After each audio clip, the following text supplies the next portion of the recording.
stargazers! I am your magician, but you can call me Aster, and today I am joined by... Us! Hi, I'm Fen. Hi, I'm Judge. It's... the duality. Ren already gave her introduction, so we can't, like...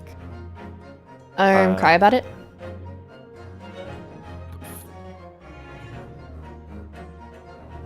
Hey, guess what, everybody? I don't know if y'all saw. If you've been on my Twitter, if you're not following my Twitter, you should follow my Twitter. And you should see that. Guess what? Aha! Guess what, everybody? Everybody, guess what? Guess what? Guess what? Everybody, take a guess. What do you think I'm gonna say? Take a wild guess. I'm gonna give you guys a hint. It is 2 words. New Aster game, that's right. Not released. Not released. Midnight Train, the game, New Moon. That's it. Oh yes, yes, yes, yes, yes. That's it. That's it. That's it. Game trailer. Yes, game stuff. Game stuff. Yes, yes, yes, yes, yes, yes. So, oh, thank you for the 5 gifted. Thank you, thank you, thank you. Oh, Papa. Yes, yes, yes, yes, yes, yes, yes. There is a game that I am in, and it has a trailer and a Steam page. It's being published by Playism. You know, Playism, the same people who published fucking Night in the Woods, the people who published Omori, the people who published Signalis. Will your fans be able to play test it for you? Nah, Playism is handling all of the play testing, unfortunately. Huh? Yes! Yes! Yes, yes, yes, yes, yes! I am in a game! I'm in that game. I am in Midnight Train New Moon. That's the name of the game. I am the head of the English localization. I am voice acting for 3 characters. And I'm singing for it. And I've been helping with the soundtrack. And I helped come up with the name. I'm doing all sorts of fun stuff. Thank you, Robert. Well, asked to play the game again. Yes. We're gonna. Hey, chat, you want to see something funny? Hey, Ren. Yeah. Midnight Train New Moon.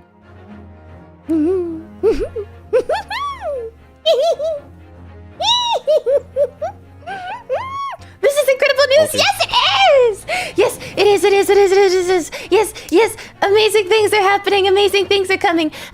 If you have not seen this news yet, please go to my community posts. I have the link there to the trailer and the Steam page. Wishlist it. Wishlist it. Wishlist it. Put it on your wishlist right now.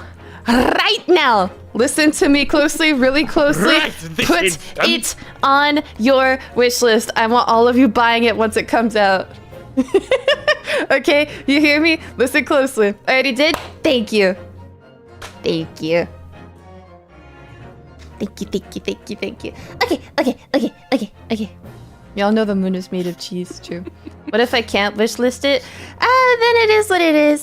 Thank you for your support either way. Holy, we are eating so good. Thank you for the $10. What if I'm in poverty? Please spend responsibly. But if you are able to wishlist it, please wishlist it. Wishlisting it is free. How long has it been in development? Wishlisting it is free. It brings more attention to the game. And yes. I mean, I don't know how long this has been in the cooker for, but Midnight Train, I do. The original game is it definitely changed my brain chemistry in some way or another. It's so good. I know it definitely so changed Ren's. good. It would mean the most if you did that for Please the wishlist game. it. That would be. Please wishlist it. Please, please, please, please, please. I'll wishlist it, but not buy it yet. That's okay. If you wishlist it, we are trying to keep the price as low as possible, and we are and of course, even with us trying to keep the price as low as possible, you're free to grab it when it goes on sale. So, how long has it been in development? It's been in development for over 5 years. What's your favorite part of the process? Playtesting. I like the playtesting part. I like being able to actually get my paws on the game and see like all of the stuff come together. Currently, the game has 4 chapters with a prologue and an epilogue. We are currently chapter 3 is in development, and then we'll move on to chapter 4. But my favorite part is when a chapter gets done at least like mostly done. And like it's all playable. And then I get to play test it. I point out any bugs or any issues with the puzzles, etc., etc. Do you have a price range? That's tough. We still need to work out the exact price with playism. The game is going to be around 10 to 12 hours long, I'd say. So I don't know, maybe like $10 to $20. Is there a demo releasing? Ooh, I can't say anything about that yet. Where can it be wishlisted? It can be wishlisted on Steam. Please check my community posts. It'll be there. And Ren, do yourself a favor. I'm pretty sure you could share the game page in the chat if people want to do it that way. Indeed. Let me do that. You should go to the Steam page and you should drop it off there. Yeah, you're right. I've already... Oh, also, I could just do it. Hold on a second. No, I got it. This... Oh, no. Okay. Big man over here. Big man on the block.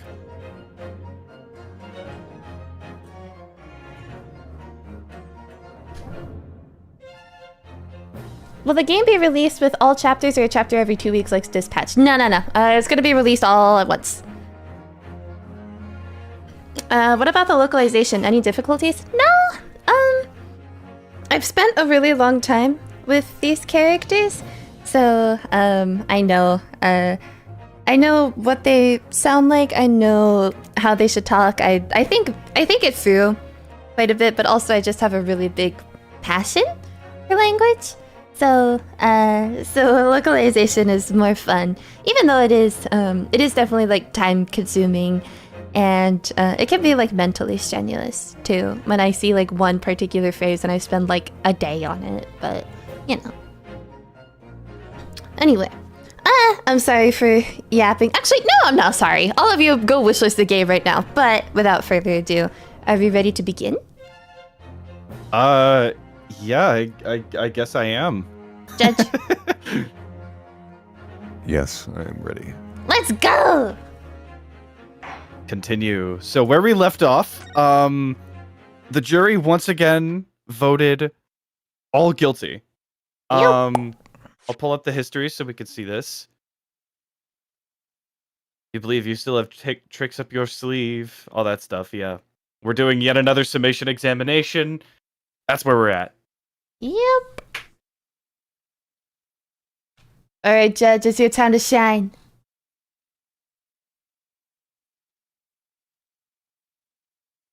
I have considered the defense counsel's request for a further summation examination of the jury.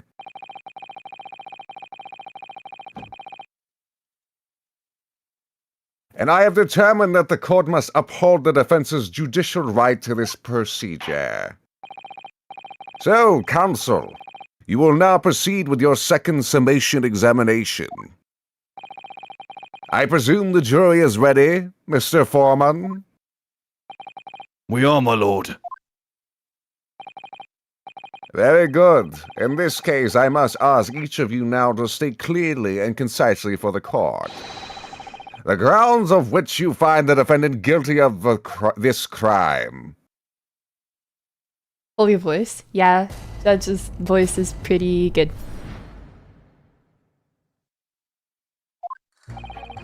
The accused left behind evidence at the scene, didn't he? Those 3 books is.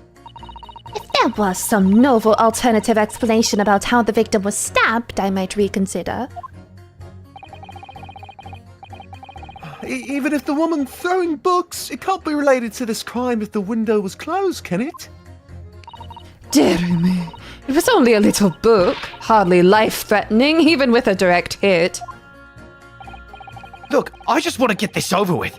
If I don't bring home some pay tonight, I'll be in a tiny bit of trouble.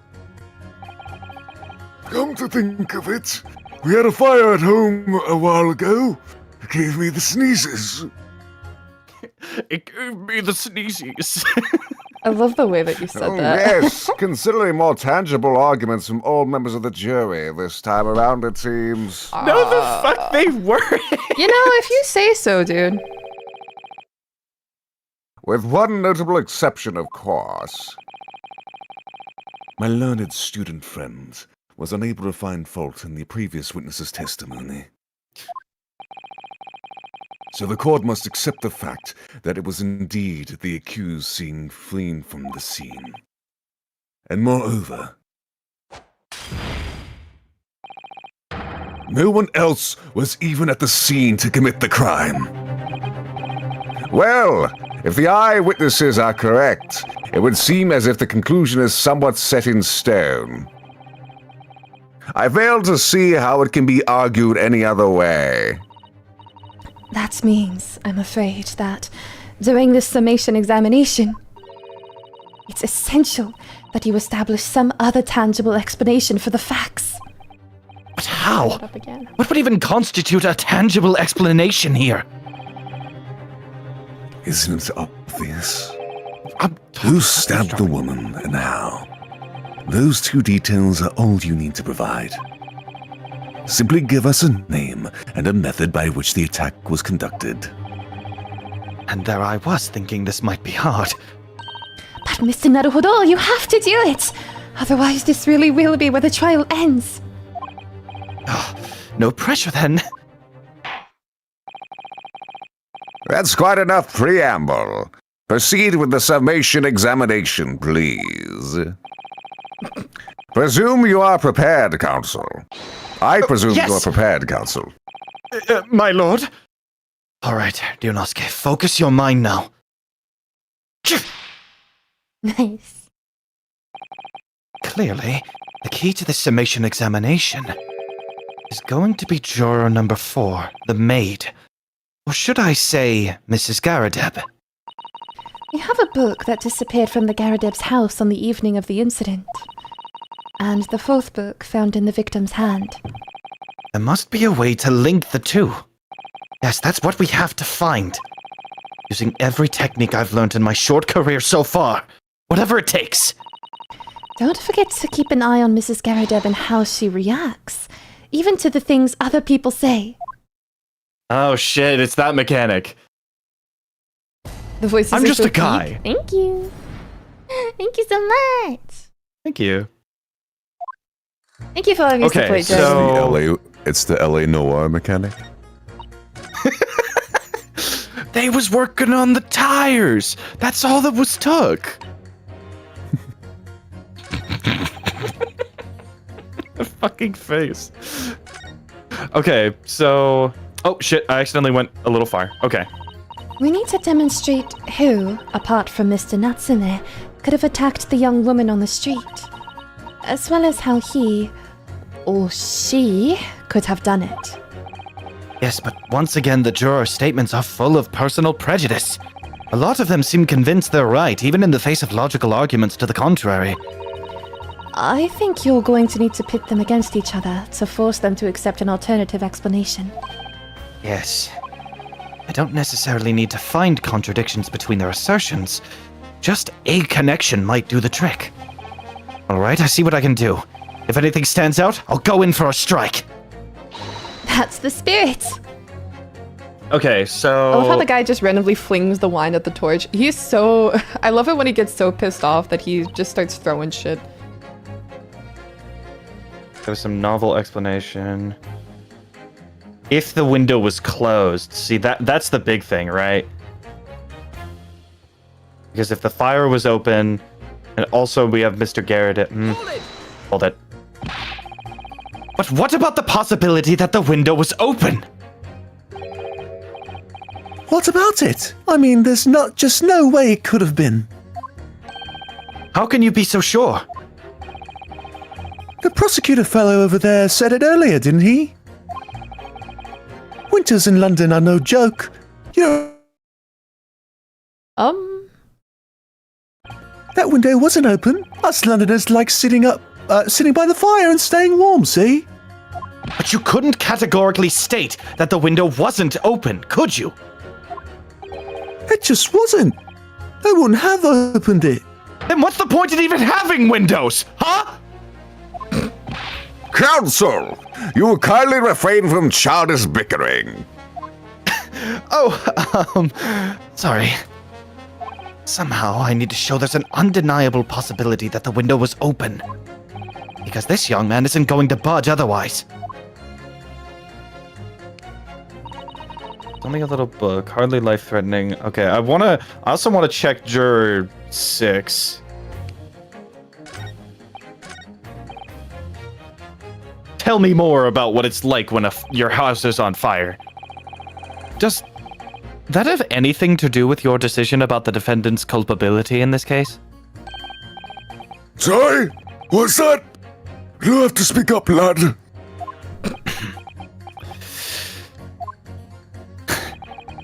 Could you tell us more about that fire? It was last winter. My grandchildren baked me a lovely cake on my birthday.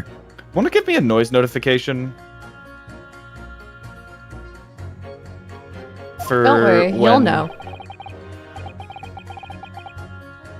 It does give It me had like a noise. 75 candles on top. It did.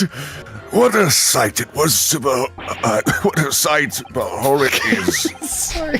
Damn, he's fucking dying. You put So- candles on a cake? What? Was it some kind of devil worship? Of course not. It was an angel cake to celebrate my birthday, of course. It seems that's a common custom here in Great Britain, Mr. Naruhodo. Anyway, I mustered all my puff to blow them out. Only I must have blown wrong somehow. The flames didn't go out, but candles went flying all over the room.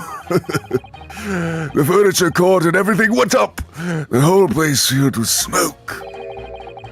Definitely sounds like devil worship to me.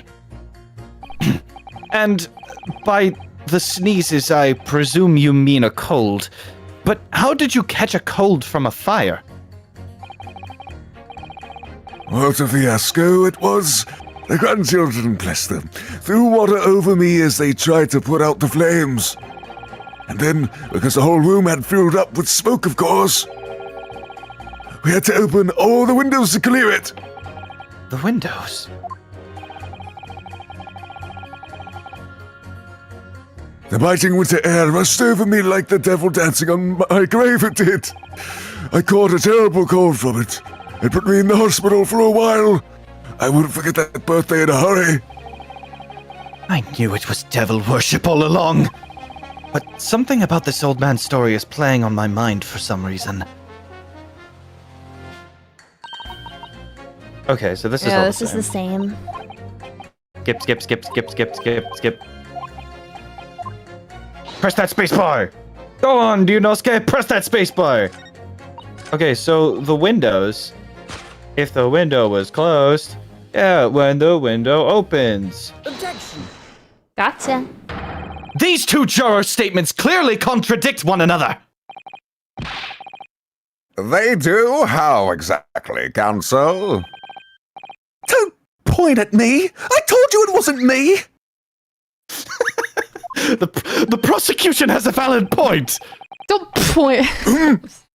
What's that you say? Speak up, lad, speak up! Juror number 3, do you see?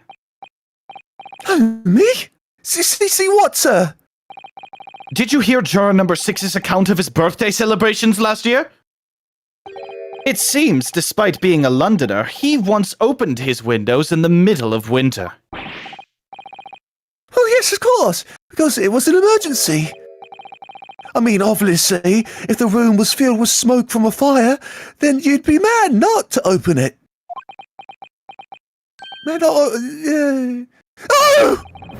Exactly. On the day in question, at the time of the incident, there was a fire in the Garadeb household, and Mr. Garadeb had the following to say about it. The whole place filled with smoke. Oh. Oh, my hat! Oh my goodness, hey! Excuse me! Juror number 4, do you have something to say about that? She's stress drinking. Mrs. Garadeb! Oh, dear me! What is the meaning of this? How dare you imply that I'm hiding who I really am? It's imperative that you confirm something for the court. So please, it's time to drop the pretense now. What is it? When the fire started in your house that day, did you or your husband open the window? I beg your pardon? What are you insinuating? The room would have been thick with smoke after the carpet and bookcase caught fire? Huh? Kaya? Caught fire as they did! In a situation like that, it's inconceivable that you wouldn't have opened the window. And what if we did? Oh, all right then. Yes, you're right. My husband was frantically trying to open the window, which can't have been easy, since I continued to give him a justly deserved book battering. Even though your house was on fire? Oh, you never stop throwing until the anger subsides. It would be terribly bad for the nerves to do otherwise. Of course. I should have realized. That's a significant step forward, Mr. Naruhodo. You've managed to establish that the window was open. We simply must have that added to Mrs. Garadeb's formal statement. Okay. Now The you window mentioned it, was open at yes. the time. The window was open at the time. I'd clean forgotten, but it's true. Gonna point at his ass again. Is that what we have to do? What does that I mean, I'm prove? not the one playing. It's up to you. The window could have been open when the woman was throwing books. I mean, it's definitely a possibility. And then it was open. Okay. Again, what does that do for us? It means that she could have thrown the book out the window. How the victim was stabbed. Objection, nuh-uh. Bruh, shut up. I think I may be overthinking it, but I'm gonna press her.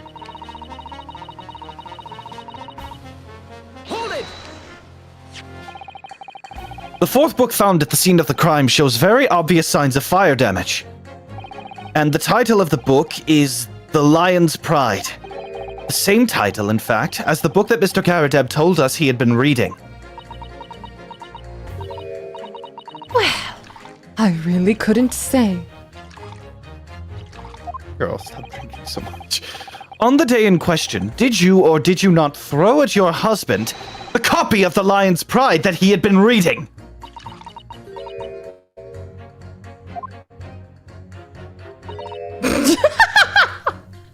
I'm sorry, just my stream fucking dying right then. Wait, the stream died? Because of me, not you.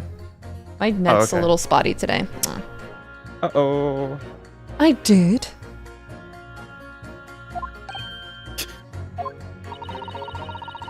It was the first thing I could lay my hands on, so I hurled it straight at him. And now you come to mention it. Yes. He was rather enjoying reading it, you're right. Why did you not reveal this information to the court from the outset? Because I couldn't, you insolent little man! I didn't remember! At times like that, you pick up and throw whatever you can lay your hands on as well, you know. I really don't. I barely noticed I was throwing a book, much less the title of it. Hey! What do you have to say?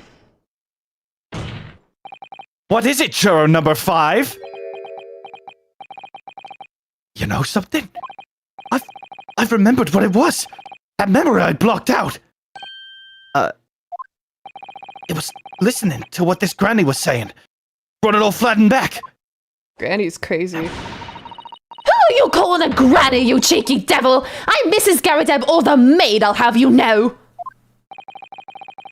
The man doesn't even flinch. Oh, please tell me that's not because he's so used to being hit all the time. It was about 2 weeks ago now. I'd just gotten back home after work, I put my hand in my pocket for the wages I just earned that day, and I nearly died. There was a hole. Every last penny had dropped out. Oh dear, what a disaster.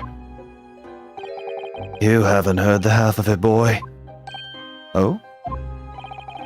The wife was cutting up some chicken at the time. I could hardly get the words out, but I told her straight. I lost the day's wages, love. The next thing I knew, the blade was whistling past my ear. Stuck into the wall next to me, it did. About an inch deep. Damn. No words. Just terror. I could smell it then, you know. That god-awful stench of the times. I was sure I was gonna end up face down in the muddy banks that night, I can tell you.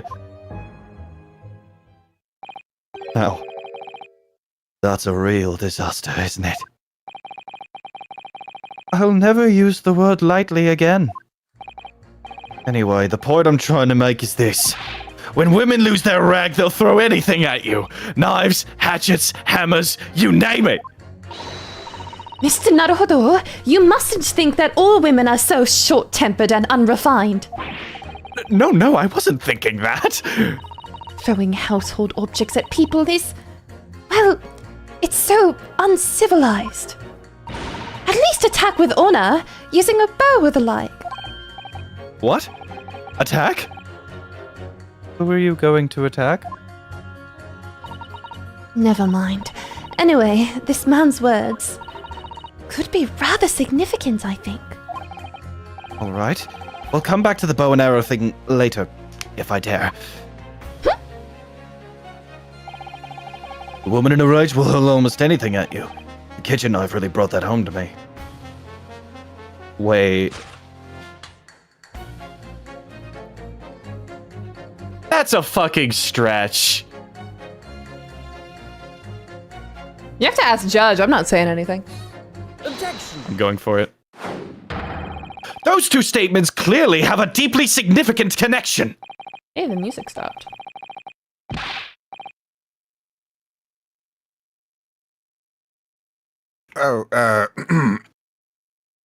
Good grief! You mean they don't contradict each other? Explain, counsel, at once! Juror number 2, do you think perhaps that this could be one such novel alternative? Oh my, whatever do you mean? An alternative explanation as to how the victim was stabbed in the back. What are you talking about? We've demonstrated that the fourth book, The Lion's Pride, that was found at the scene of the crime, originated in Mr. Garadeb's room on the top floor of his house. Therefore, it's equally possible that some other object besides the book could have found its way from the Garadeb household to the street below. Huh? What's that now? After all, Mrs. Garadeb could have thrown any number of different objects at her husband. Isn't that right, juror number 4? What are you insinuating now, you little beanpole? I'm beginning to think that ever since the true origins of this book came to light, perhaps she's had a feeling this might be what happened. Now you listen here, you Eastern Gala! What is that word? As the foreman of this jury, I demand a straight answer. You give us this yarn about some other object making its way out of the house, but what? What was it? Let me check the court record.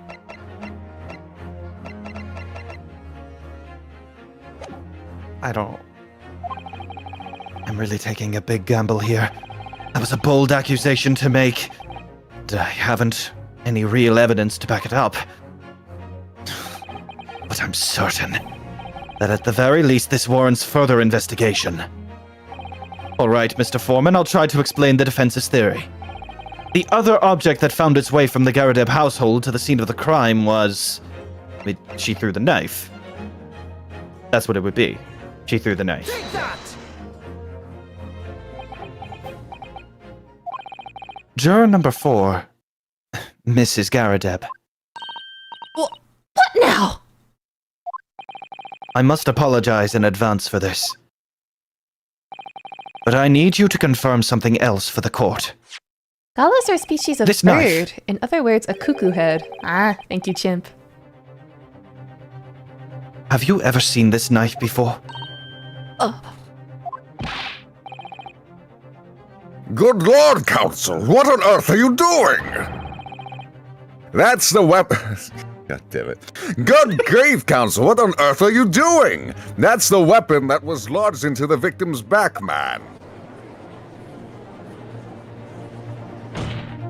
My lord, remember that when the victim was attacked, Mr. and Mrs. Garadeb were in the throes of an argument.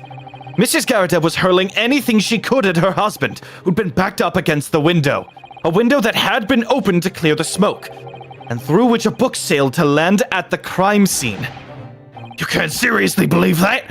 The book, what the fuck was your voice again, was found in the victim's grasp. Are you saying that it flew out the window and across the street to land neatly in the hand? Even my missus hasn't got a name like that. Yes, I admit, there are many details we don't yet understand.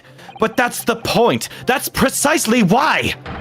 We must not allow this trial to end. Not right now. Oh my.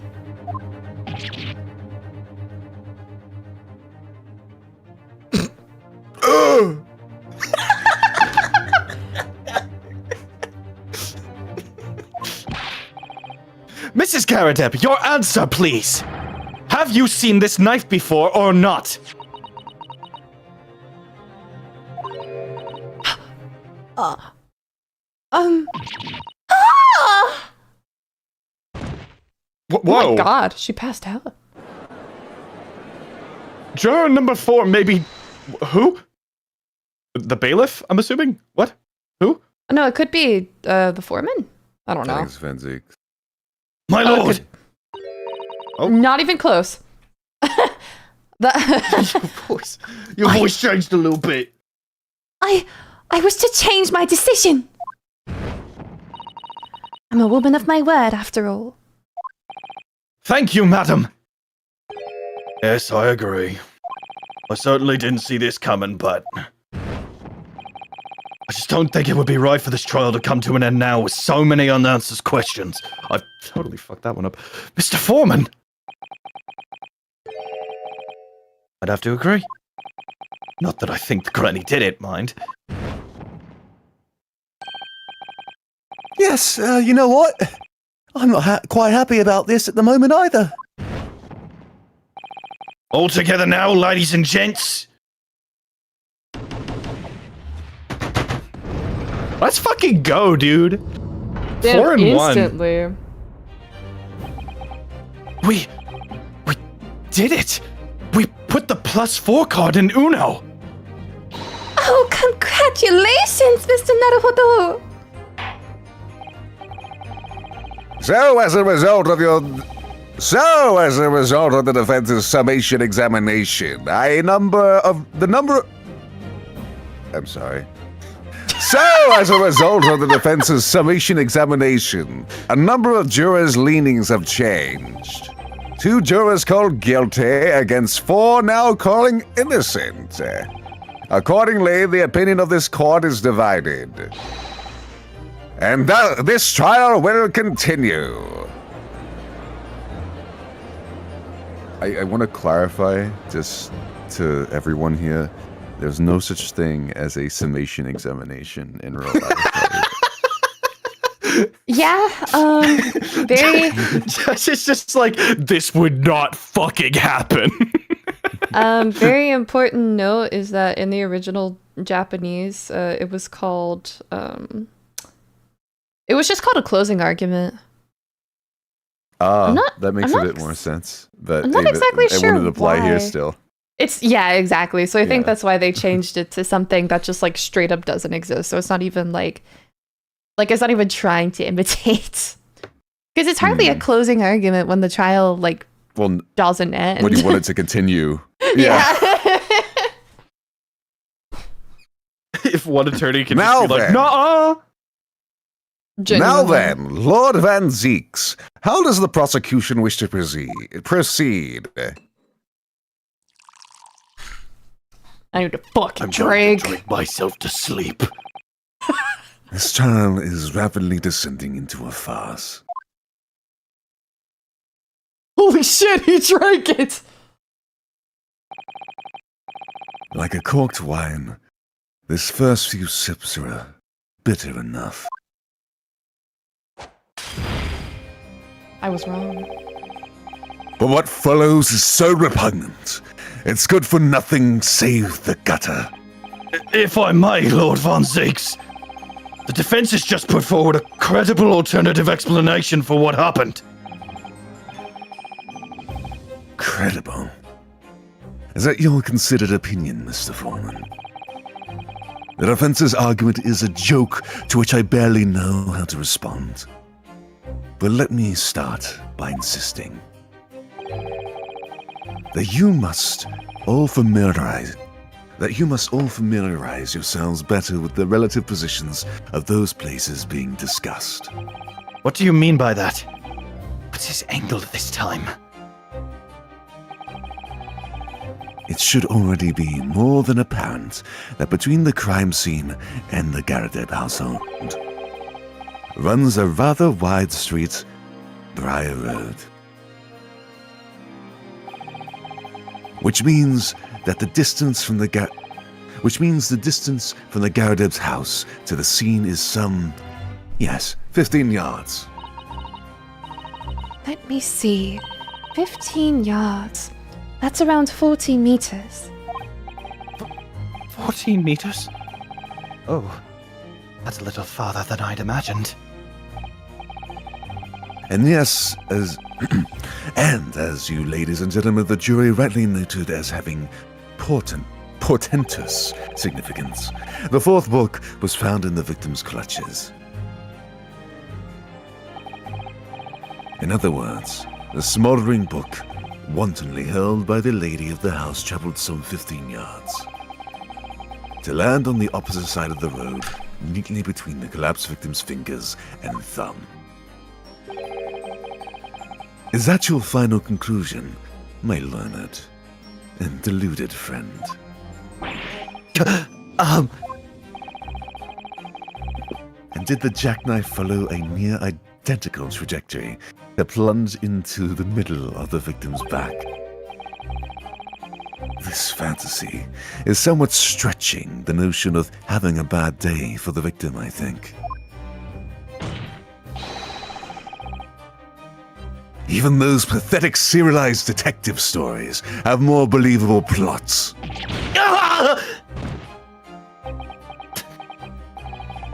There's nothing I can say to that. That prosecutor loves the sound of his own voice. Mrs. Sato! Serialized detective stories are pathetic, are they? How dare he! Maybe let's pick our battles here. My lord, might I be allowed to speak? As judicial assistant, you may speak for the defense, yes. Go ahead. The prosecution may consider the idea a fantasy, but what the defense has postulated was believable enough to persuade the jury to change its leaning. And as such, the court has a duty to explore this alternative explanation as thoroughly as possible. To that end,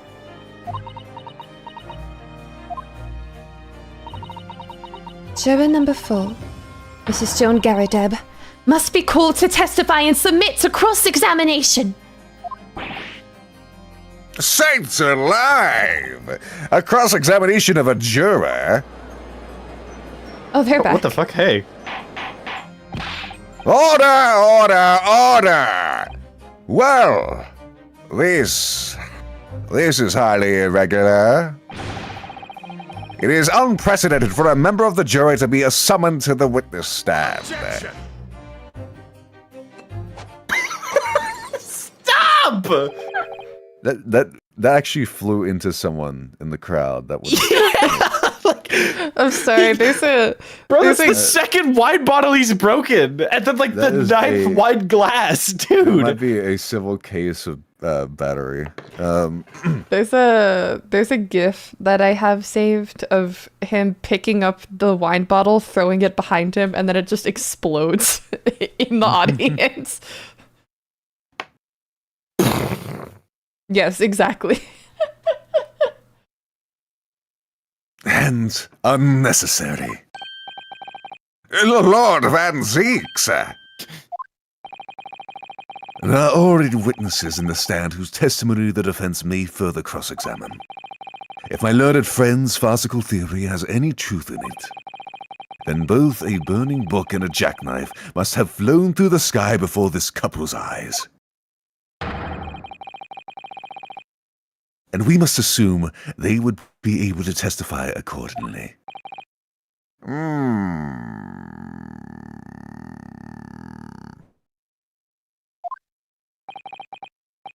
What say you, witnesses?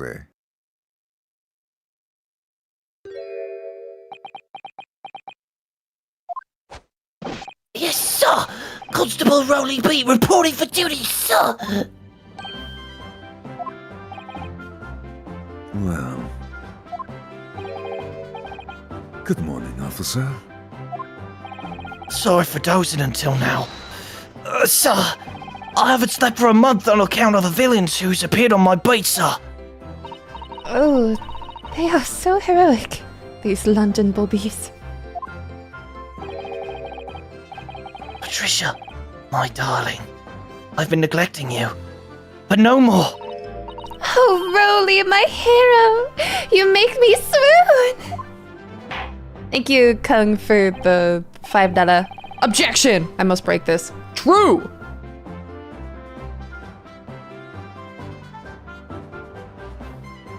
Very well, I hereby reject the defense's request. Oh, And order the witnesses in the stand to testify again.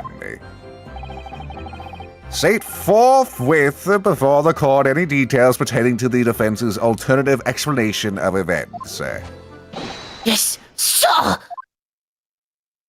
The court submits this donation into evidence. That's silly.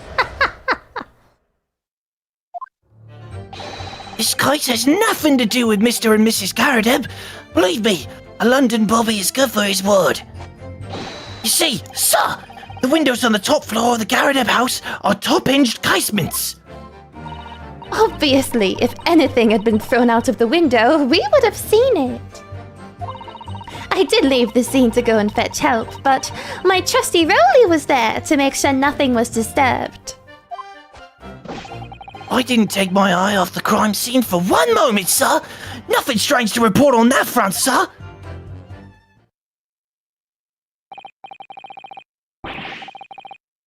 Well, this is quite startling.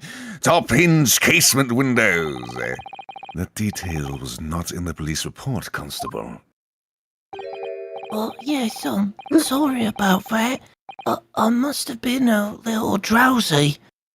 You cannot excuse your sins with drowsiness every time, Constable. No, sir!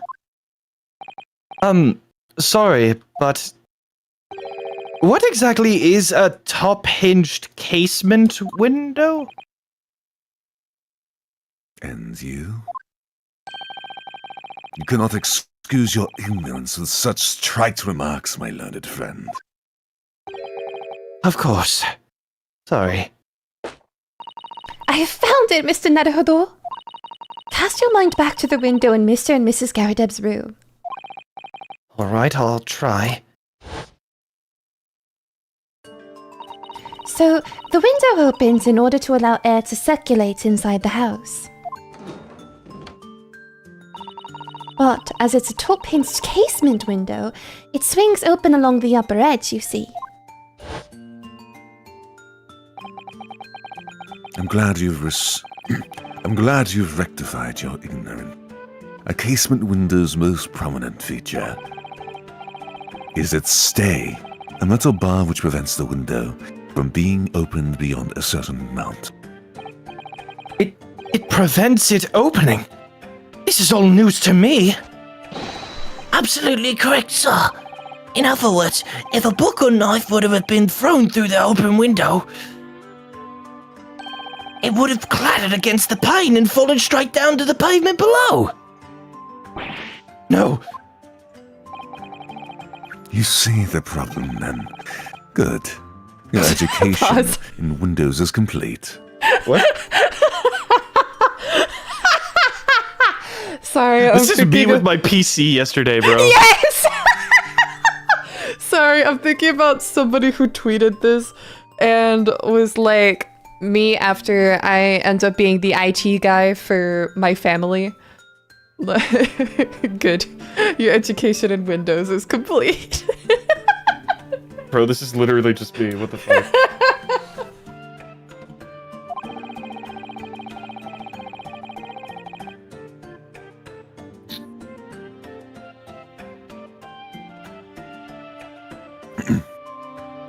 There was never any possibility of either the book or the knife traveling 15 yards over the road. That is, unless the window pane had been shattered. Something we've discounted already. That can't be! Did you see that, Roly? That young Japanese man just collapsed in agony. Stop making me say Oh yes, my darling. I saw it. I saw how he crumbled before me. Wow! Oh my god! Hey! He crumbled before me. Oh, Roly, you're so strong.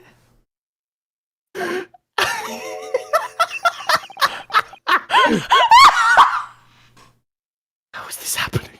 What the fuck, man? Bro, what the fuck? Bruh. I'm sorry, I forgot that they were white.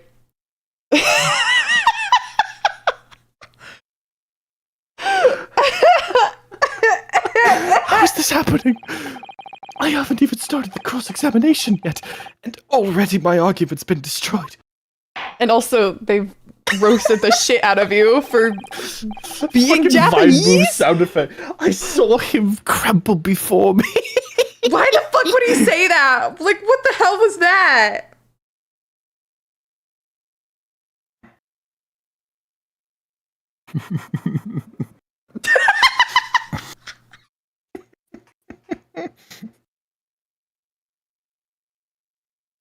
Okay.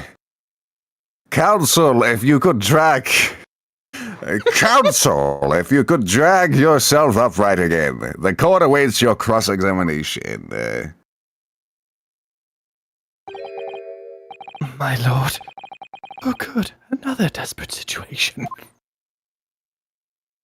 Okay. Hey, what do you have to say, pal? I disagree. How can you say that for certain? What did he say? Very It totally good cut question, out for sir. me. What? What did he say? It cut out. Oh, this case has nothing to do. How can you say that for certain? Huh? Very good question, sir. And the answer is this. It has the noble founding principles of the force written on it as a reminder to all us policemen of our sworn duty. He showed us that before, didn't he? Did he? I can't say I remember. To patrol the streets of London town and uphold the peace of the common man is what the job's all about. And that is why I could stand here today beside my long-suffering wife and tell you what Bobby's good for his word. While rubbing my tired eyes, admittedly. Sir! Oh, Roly, you're so manly. Of course I am, my darling Patricia. Oh, Pat! Oh, Roly! Oh, brother, this No. guy stinks. None of this is what I meant. Can you two quit boondoggling, please? I meant, how can you say for certain that this case has nothing to do with Mr. and Mrs. Garadeb? I see, sir. You should have said so earlier, sir. Yes, well, so, could you answer the question? That was a waste of time then? Absolutely, sir. I will answer it to the fullest of my ability, sir. There's a surprising reason why Mr. and Mrs. Garadeb's domestic dispute can't be related to this case. But before I get into that, sir, just one thing. Yes? I very much like you and all your countrymen to understand the great British institution of Scotland Yard. Bruh. So I hope you'll take back some tales of us London bobbies and show and how we uphold our guiding principles. I wasn't planning on going back just yet. I've only just arrived here. So to that end, sir, I'll be happy to lend you my warrant card for your perusal. But I must warn you, you won't be able to get through it without shedding a few tears. Thank you. I'll try. Okay. Oh, very important.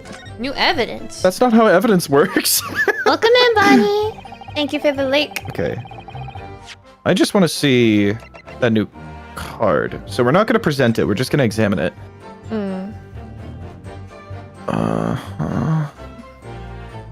20 miles every day.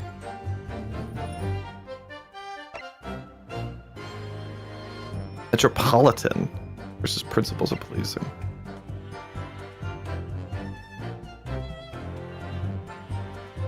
When a crime is discovered on his beat, a policeman must assist with initial investigations and help detectives. I feel like that might be relevant. Okay, what do you have to say for this one, pal? Hold it! By which you mean they don't open fully. Is that correct? Yes, sir. They're just there to allow a bit of air through the house, you see? So they're restricted as to how much they open. And therefore, anything thrown out of the window from inside the room would simply strike the pane and fall to the street directly below. For clarity, allow me to mark the map. Here is the location where objects would have fallen.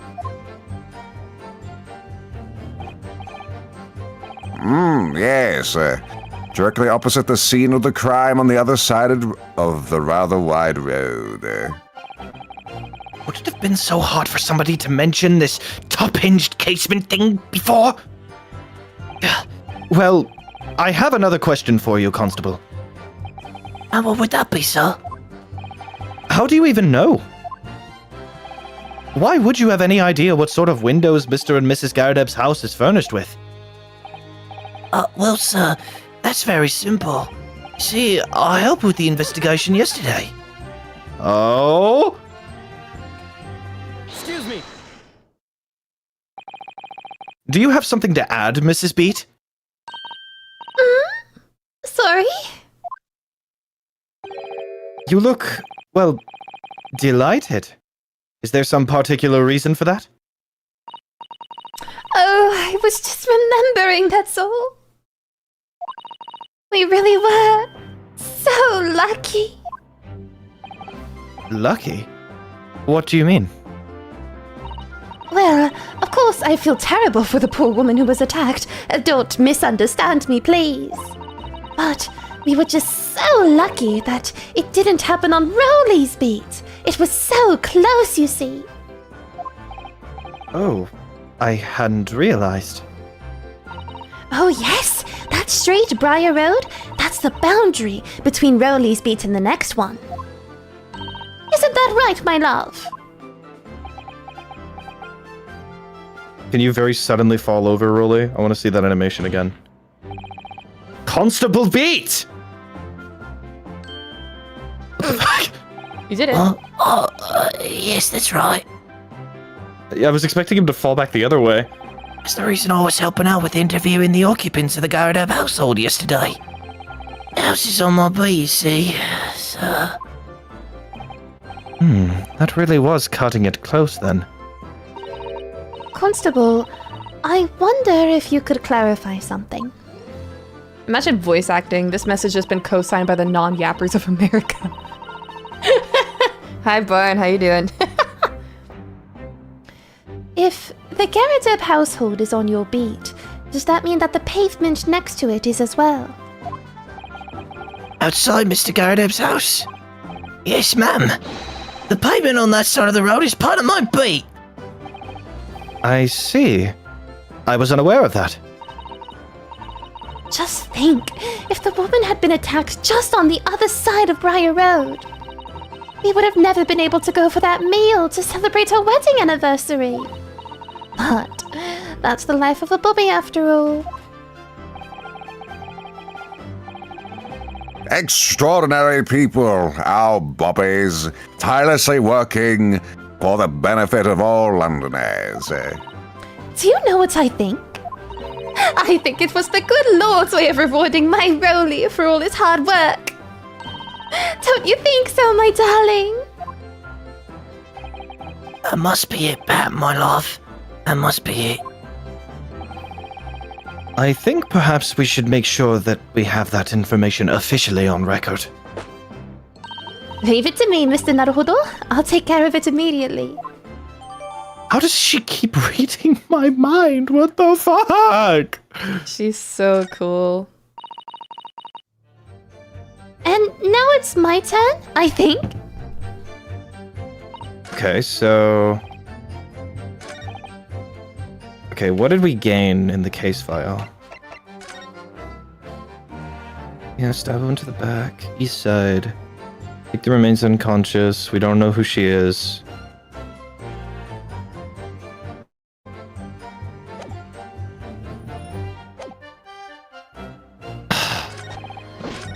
Okay.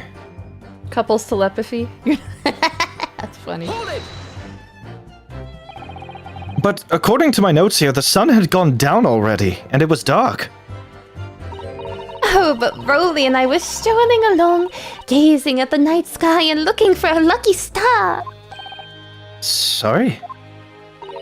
The star that will guide us to eternal happiness. Can't it guide you to answer the question? Why is he such a bitch, bro? God damn! What's wrong with him? If a flaming book had cut across the sky in front of us, it would have lit up like a shooting star. And if I'd seen a shooting star, I would have made a wish upon it. Let Rolly be an inspector, I would have said, 3 times at least. Of course, what with the smoke and everything, we couldn't actually see any stars. In short, are you trying to say that neither a book nor a knife crossed the sky before you? Yes, sir. That is correct, sir. As sure as the night sky in London is starless, sir. It certainly seems like they're telling the truth. And then we saw the poor woman fall to the ground, so we ran straight over to help her.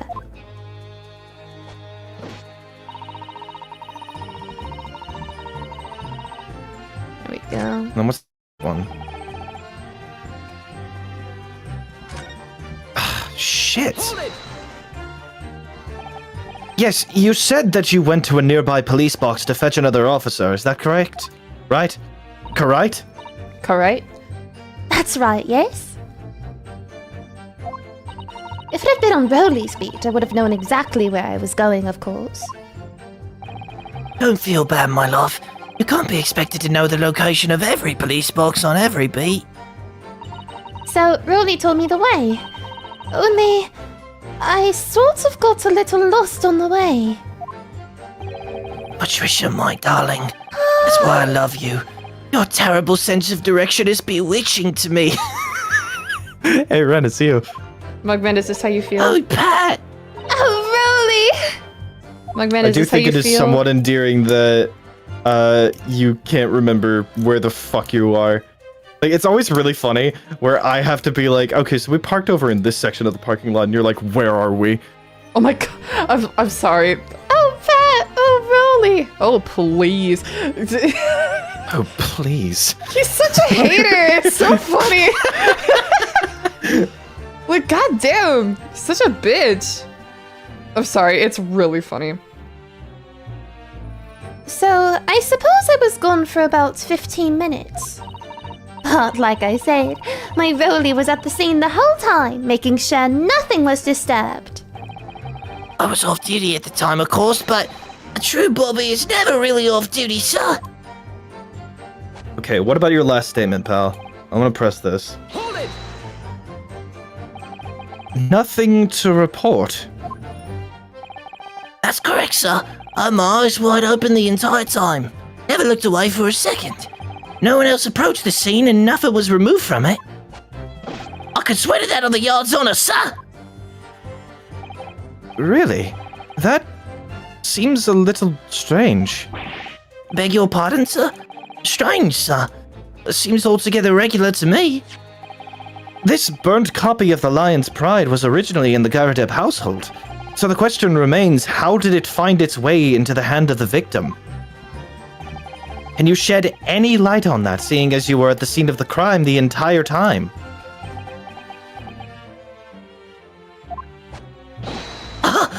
it be a different copy, sir? One that just happened to be burnt as well? Even if that were possible, why would the victim have been gripping a book like that in her hand? As we can see from this photographic print, she had a bag over her shoulder. Well, sir, that book was in the lady's hand from the moment we arrived at the scene. Is that so? There's something about this statement that's not sitting right with me. Two mysteries of how that knife ended up in her back, and how that book ended up in her hand. Now, there must be some common thread between them. Can I ask you something? Please, Mr. Lawyer, sir. Oh, yes, of course. What is it? You're doubting us, aren't you? I can tell. What? I wasn't really... I mean, what's she doing? Please. Just because I'm a woman, it doesn't make my testimony any less valuable. Fuck, this is some shit that I'd say. Wait, Ren, that's like 2 in the Patricia corner. What the fuck? She's so funny. She has sparkly eyes. You hate me because I'm a woman? You hate me because I'm a woman? It's because you hate women. Girl. You might see me as the wife of a policeman, but I'm a woman of my word. I am. I really don't remember ever suggesting that I doubted you. No excuses. I don't want to hear it. My voice will be heard. My lord, you'll let me speak, won't you?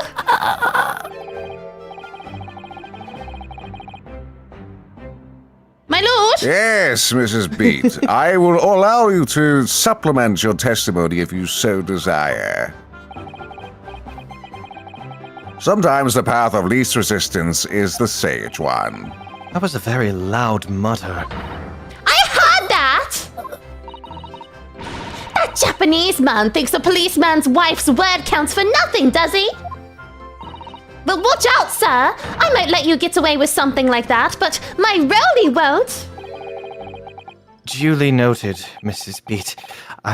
Please, I humbly ask you to continue. What could she possibly be about to say, I wonder? I know what I saw! Oh, whoa. My eyes never let me down! My sense of direction is a little off sometimes, though. We also have a new statement after this one. Hold on. Press, tell me more. Mrs. Beat, nobody is questioning what you've told us. I saw it! I did! That evening I saw it clearly! That little Eastern man with the whiskers and the funny curved back slinking away from the scene! And I know what I didn't see as well!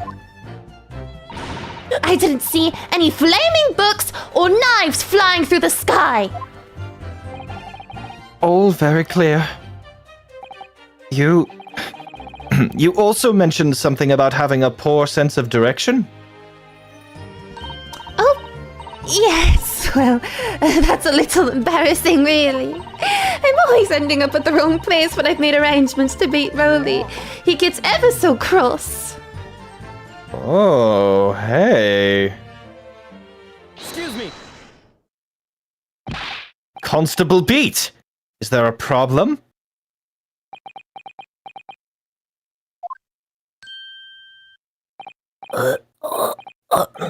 No, sir. No problem, sir. Did your wife's remark just now bring something to mind, perhaps? Well, in a way, sir. Yes, sir. I was just remembering that the same thing happened that evening is all. You mean Mrs. Beat lost her way? On the night of the incident? Well, you see, I sent her off to find a police box and the next beat over from mine. But she was gone a fair bit longer than what I was expecting. I thought she'd be back inside 10 minutes, but my darling was gone a good 15. Oh, Rowley, you're such a tease. But the reason I was so long was because of the bouquet, silly. The bouquet? Sorry, what bouquet are you talking about? Oh, it was a present for a wedding anniversary. Rowley, so romantic. He saved up for it with farthings and halfpennies he found in the gutter while doing his rounds. Yes, how romantic! I'd forgotten all about it until just now. And you, my darling?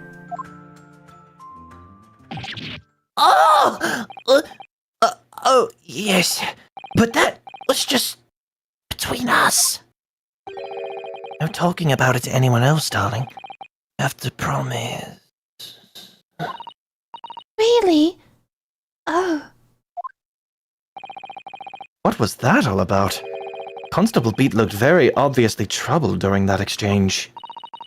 I'm afraid I can't offer any useful insight, Mr. Naruhodo. But I'm quite sure of one thing. We have to ask Mrs. Beat about the bouquet. Mrs. Beat, this bouquet you just mentioned. I'd like you to add details about it to your testimony, please. Oh, really? Yes, I'd love to!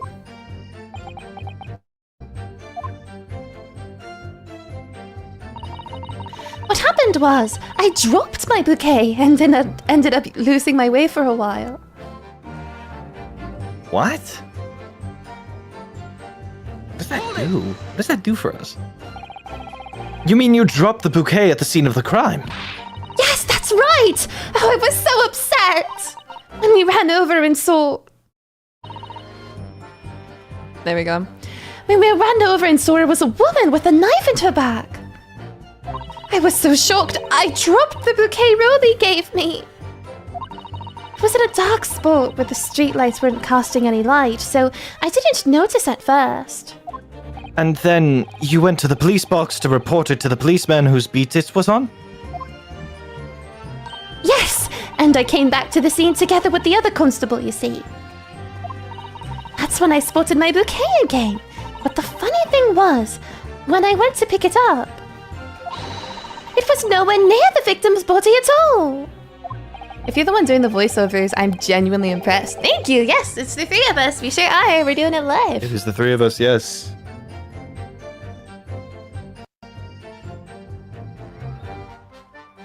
The three of us.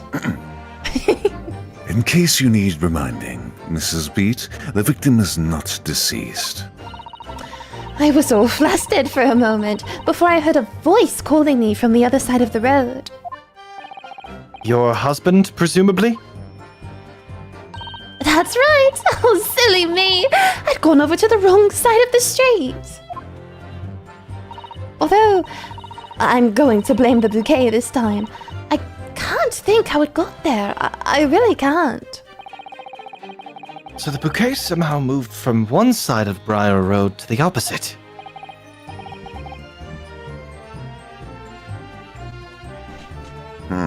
Curious indeed, eh? Isn't it?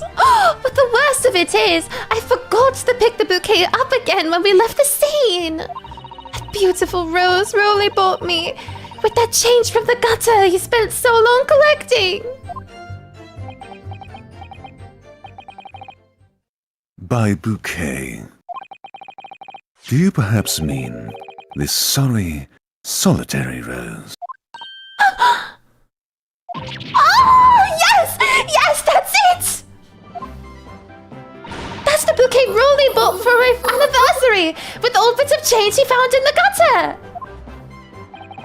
Maybe just call it a rose. Tell us, Lord Van Zieks, how did you come by this flower?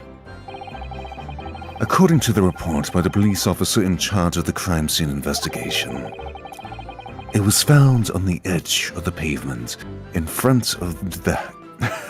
It was found on the edge of the pavement in front of the Garadeb household. In front of the Garadeb's house? Although it wasn't noticed until the morning, as it lay where the street lamps cast no light. It was believed to be of no relevance. It was believed to be of no relevance to the case, since it was found on the opposite side of the thoroughfare. Oh, thank you, sir, thank you. Could I have it back now, please?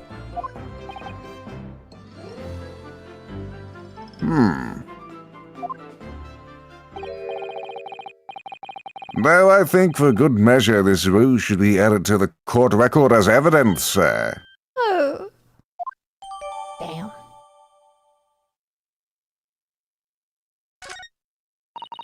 But it's a symbol of our love. I want it back after the trial. Do you hear me? I want it back. Good grief! Rest assured that I shall do my very best not to forget, Mrs. Bede. Didn't take my eye off the crime scene for one moment. Nothing strange to report on that front. Okay, well, the roses. The bouquet. Yeah, if the bouquet was dropped, then automatically that's just like... Objection! I disagree. The music cut out. We made the good call. You claim, Constable Beat, there was nothing to report in the 15 or so minutes you were guarding the scene. But that cannot be.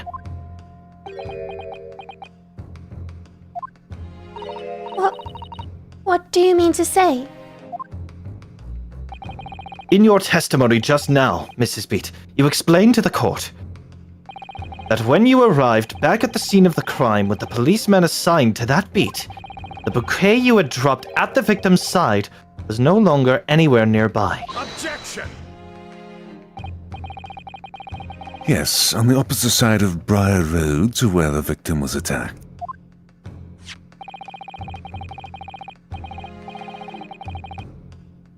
But considering the size of that meager bouquet, if a single sorry bloom can be so described,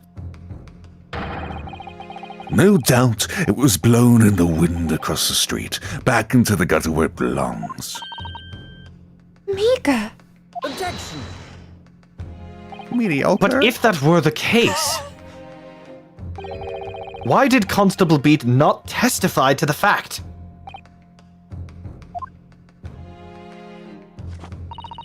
No one else approached the scene, and nothing was removed from it. Constable Beat swore to that on Scotland Yard's honour.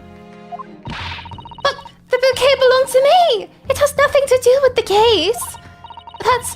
That's why Rowley didn't mention it, I'm sure. No, because sadly it's not only your bouquet we're talking about here. More than one thing in this case is mysteriously the wrong way round. What are you talking about? Think about it. Besides Mrs. Beat's bouquet, there's Mr. Garadeb's book. Mr. Garadeb's copy of The Lion's Pride, which was thrown out of the window by his wife, would have struck the pane of the casement window and landed here, on the west side of the street. And yet, it was actually found here on the opposite side of the road, in the victim's hand. Meanwhile, according to the testimony we've heard, Mrs. Beat's bouquet should have been dropped here at the scene of the crime on the east side of the street. But in fact, it was actually found here on the opposite side of the road, in front of Mr. and Mr. Mr.? They're gay now. Mr. and Mrs. Garadeb's house. There's no logical explanation for those things. Unless somebody deliberately moved them.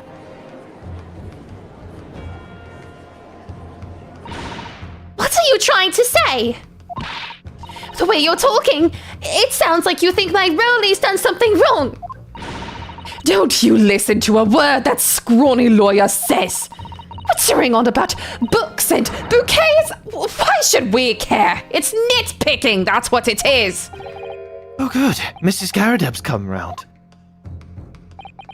You might call it nitpicking, Mrs. Garadeb, but deliberately meddling with the scene of a crime is a criminal offense. It's called... Tampering, Mr. Naruhodo. But the person responsible for this tampering cannot admit to it, for a very subtle but compelling reason. Objection! Tampering? You've barely heard the term before. Tell us, my learned friend, who would possibly have had cause to carry out such an elaborate deception? Yes, there is someone who tampered with the scene of the crime that evening. All the evidence and all the testimony points to that one particular person. Counsel, I must demand that you substantiate this conjecture. Who are you saying is responsible for tampering with the scene of the crime? It is Rolly. It has to be Rolly. Wait. Obviously, there's only one person it could have been. Constable Rolly Beat! It was you! What? A policeman? A member of the Scotland Yard? What nonsense! Why would my Rolly do something like that? There's no one straighter than my husband. Yeah, I believe it. No bobby works more tirelessly for the people of London. Mrs. Beat, you said in your testimony that your husband asked you to go to a nearby police box to fetch the officer on duty. 15 minutes that you were absent from the scene is the only opportunity anyone had to tamper with it. You're making it up. It's all nonsense. It's all lies. What about that Japanese man with the whiskers? I bet it was him. He did it. If that was true, Constable Beat would have seen him do it. Oh. And forgive me for pointing it out, but when you dropped your bouquet, Mrs. Beat, it was after the defendant had fled the scene. Objection! First you make accusations about the landlord and his wife, and now you incriminate a policeman as well. But your accusations lack one very important thing. You claim that the crime scene was tampered with. But there is only one reason anyone would commit such a reckless crime: to hide something. That's right. He's right. But my husband and I just happened to be there, that's all. So why would we have anything to hide? It doesn't make sense. You've offered no motive for this alleged tampering. And until you do, your actions are nothing but empty threats. Constable Beat had a very good reason for wanting to tamper with the scene of the crime. That's the key to this entire affair. Mr. Naruto, have you managed to solve this mystery? Counsel, you have made a very serious accusation against a London police officer. If you are mistaken, I'm sure I need not point out that your reputation as a lawyer will be irrevocably damaged.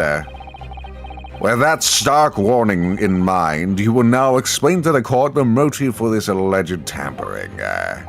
Yes, my lord.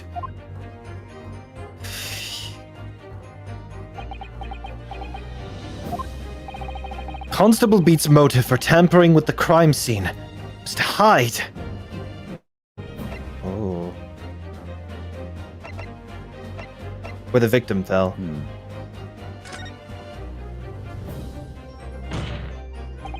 Where the victim fell to the ground. That is what this Bobby had to cover up at all costs. What? Where the victim fell? You mean where she was attacked? What are you talking about? We told you at the very start, didn't we? On the pavement of Briar Road. We saw it happen, remember? It was right here. As if anyone didn't already know. That's certainly what everybody has been led to believe. But in fact, that isn't where the victim was stabbed at all. What?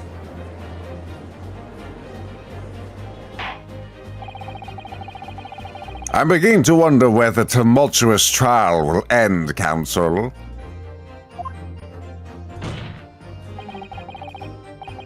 If that's your assertion, then the court is dying to know, my Nepalese friend.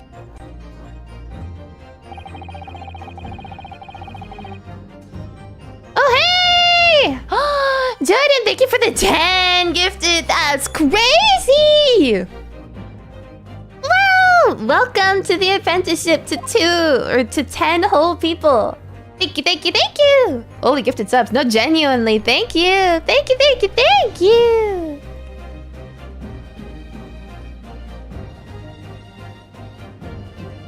It actually happened on this side. Take that! But that's, On the opposite side of the road. I don't understand. On the evening in question, Mr. Garadeb's book fell directly down from the open window above, and your bouquet, Mrs. Beat, never moved at all. What did move was the scene of the crime itself! good gracious, Objection! Oh my god, Perhaps you 5 haven't more. been listening to the ample testimony the court has heard. Thank you so much. 5 more. That's crazy. Thank you, thank you, thank you. Wow. Why, these witnesses both saw the moment the attack took place. That's right. I saw it with my own eyes.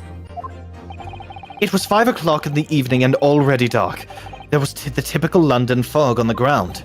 When you saw the incident unfold and ran to the victim's aid, that was actually on the west side of Briar Road. No, that's not true. It can't have been. Constable Beat then arranged for you to be absent for a while by sending you for help. And during the 15 minutes you were away, he transplanted the crime scene. He moved all the things shown in this print. The victim herself, the 4 books. He moved everything, in fact, to the pavement on the east side of Briar Road.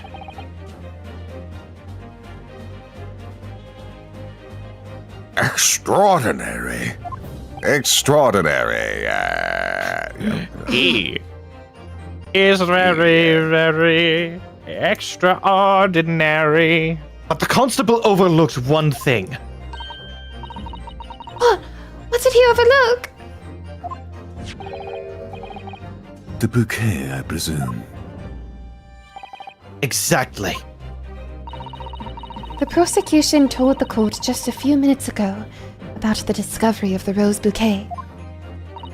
Lord Van Zeek said it wasn't noticed until the morning, as it lay where the street lamps cast no light. Yes, it couldn't be seen in the dark, obviously. Which is why it was the only the bouquet, whoopsies, that was found in its original position, on the pavement on the west side of Briar Road. And that is the defense's theory about what really happened that evening. How do you respond, Constable Roly Beat?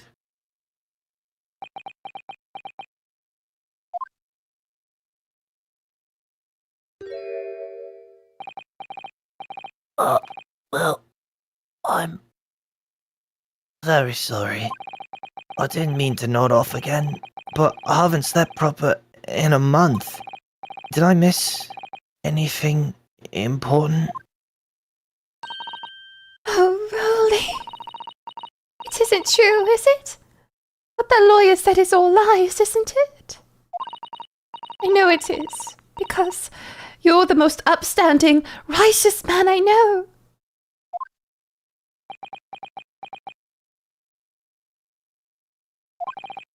I had a dream. A terrible dream. All the things I did that night. Everything come out. Everything exposed.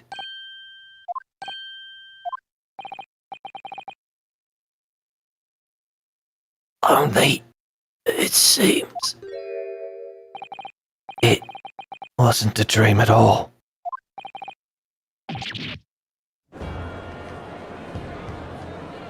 Oh, did Judge miss it? Good golly! Good golly. Good golly! Order, order, order! What on earth is the meaning of all of these, eh? Oh, Roly, why? Why would you do something like this? Moving a corpse is a criminal offense, isn't it?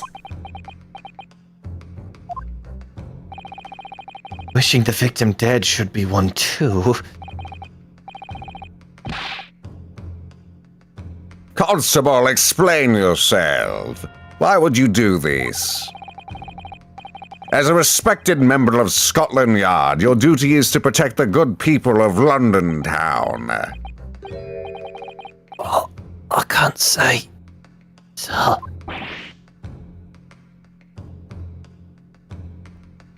What? What? I really am ever so sorry about all this. For damaging the Yard's reputation. For everything.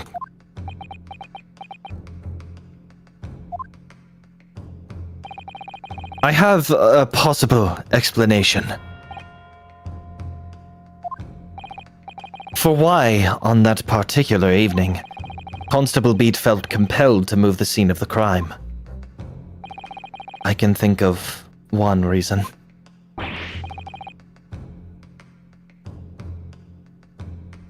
What? How could you possibly know?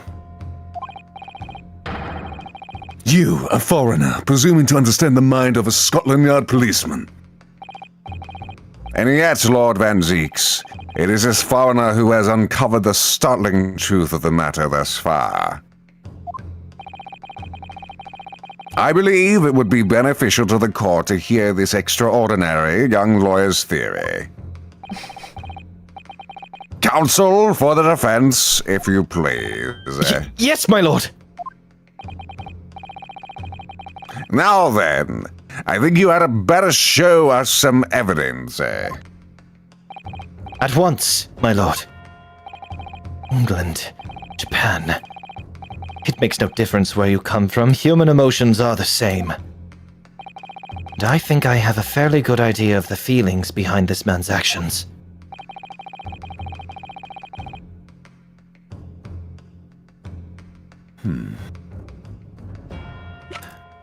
You know what I think?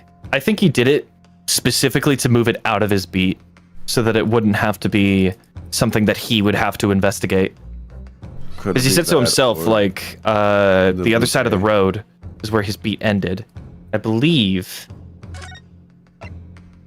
Yeah, any crimes must fall under the jurisdiction of the beat in which they're discovered. Therefore, he moved it off of his beat so that he would not have to deal with all of that fallback and so that he could carry on with his anniversary with Pat. That's my theory. Would the bouquet also apply to that? Just because it is something he didn't pay mind to in his beat. I think probably the warrant is, at least has detail for it. So, like, I'm gonna go with the warrant. Yeah. Yes! Okay. If he's quiet about it, that's good. I realize that I'm a foreigner in this land, and I have only just arrived from Japan, which is why all this information about London's so-called bobbies is completely new to me.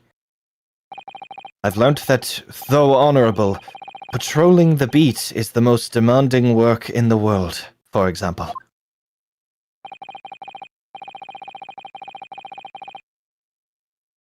Keeping the peace, looking after the citizens on his beat in all kinds of ways. There's no doubt that the young Bobby is charged with a great deal to do each day, certainly. But for Constable Beat, the day in question was special.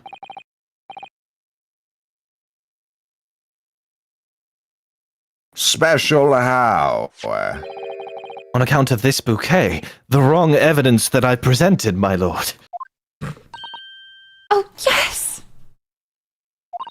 It was our very first wedding anniversary!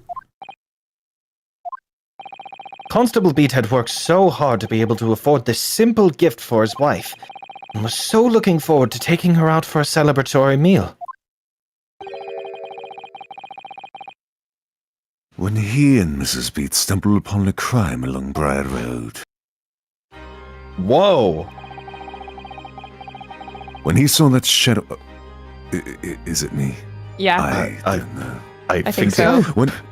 When he saw that shadowy figure through the fog collapse on the pavement ahead of them, what must have gone through the man's mind? Could be Junosuke, actually. But sir, just on that one particular day, I was looking forward to celebrating my wedding anniversary. Mrs. B puts up with a lot being married to a bobby like me. I wanted to show my dear wife how much I care.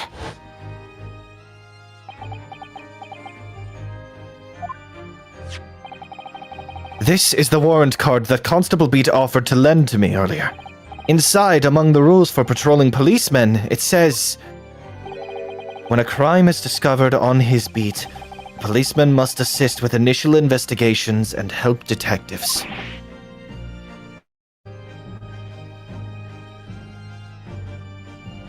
Aha! Constable Beat. Aha! Is that, or is that not the reason why you moved the whole scene of the crime that day?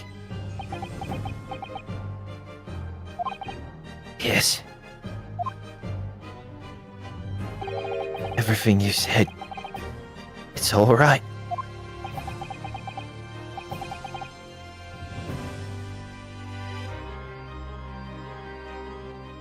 So that's it. It was all to do with the boundary of your beat. Exactly. To summarize, the incident actually occurred on Constable Beat's beat. Good gracious! Constable, do you realize the gravity of what you've done?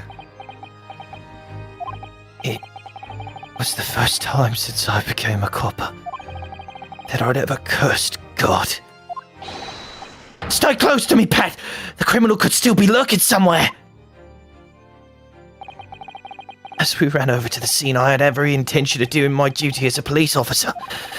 We've got to report this to the station as quickly as possible! But then it dawned on me.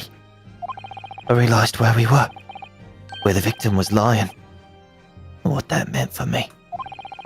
When a crime is discovered on his beat, a policeman must assist with initial investigations and help detectives.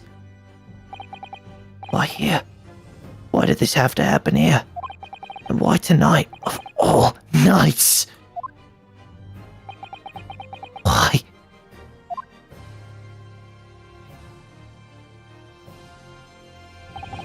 It's a copper's job to guard the scene of the crime, so I told Pat she'd have to go to the nearest police box and fetch whoever was on duty there.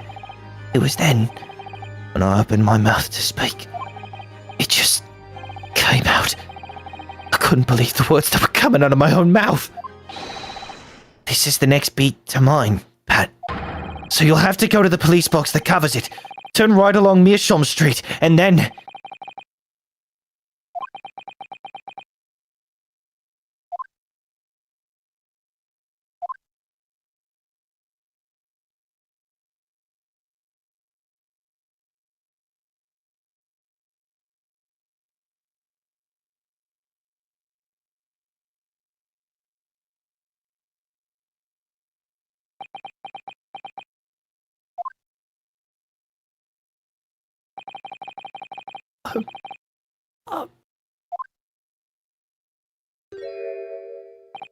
I'm sorry. I'm so sorry. Oh, Constable. I just want... Just that one night to take my Patricia out for dinner.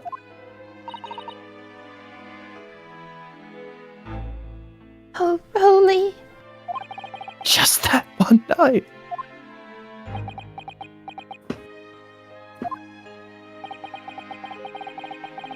You knew that if the incident was on your beat, your evening of celebration would be ruined. And so you decided to move the entire crime scene outside your jurisdiction. Just across the street, to the east pavement of Briar Road, which falls under this neighboring Beats care. You see, I thought... Oh, I was sure the victim was dead, you see. I beg your pardon. Oh, of course he did! Otherwise, my Rolly would have never left the poor woman on the freezing cold pavement! I see your meaning now. But God got me back for my sins, didn't he? That's why I missed the rose I brought for Pat. Oh no, Rolly, that was all my fault! I should never have dropped it in such a dark place. I'm so sorry, Rolly. Dark place. I wasn't gonna say it. Rhino Suke no Ruhodo. Wait, we could do the solid snake thing. A dark place. Dark place. And this is my dark place. Dark place. I want to see Solid Snake jumping over the car with the baby as it explodes. God. And can you tell us, Constable, how many books did you move from the one side of the road to the other in total?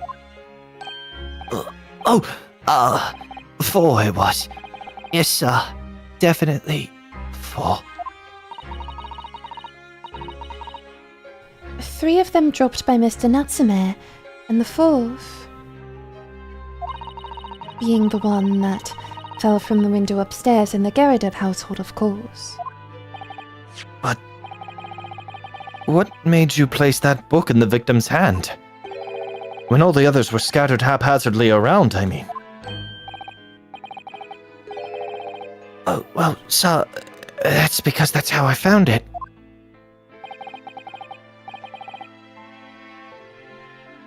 How you found it? What do you mean? I've put the pieces together. I fucking connected them.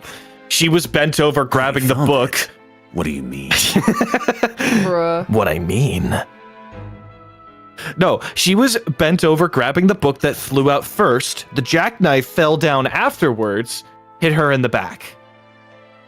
That's where the train of logic is headed.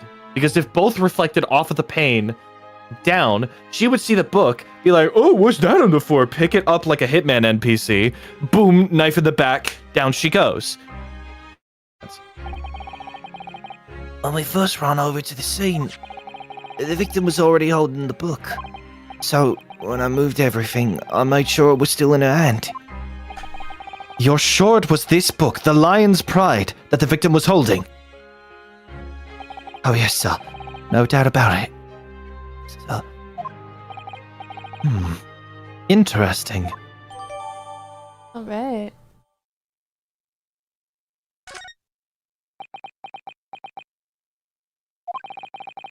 I thought it was an open and shut case at the time, you see. There were only the 2 people at the scene. And Pat and me both saw it happen. Well, technically it's Pat and I on the grammar there.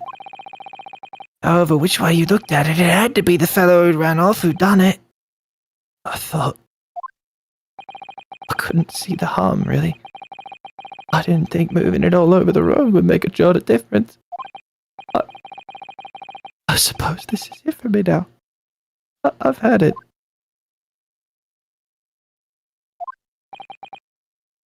My lord. Yes, Lord Van Zeeks. I believe that concludes the cross-examination of the witnesses.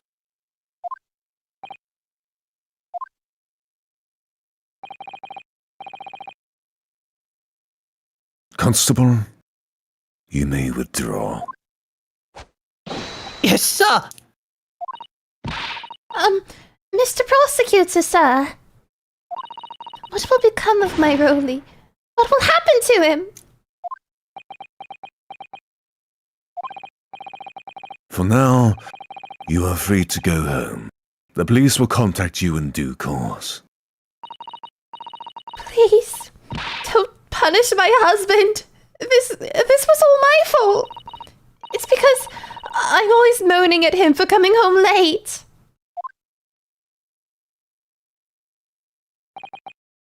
Now, Pat. Let's go home.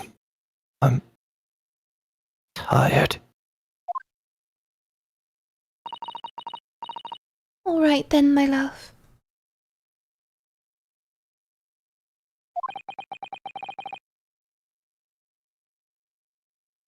One last thing, Constable. Sir? Let this be a lesson to you. In a criminal investigation, every detail matters, however insignificant it may seem to you. Yes. Sir. Carve that lesson in your mind.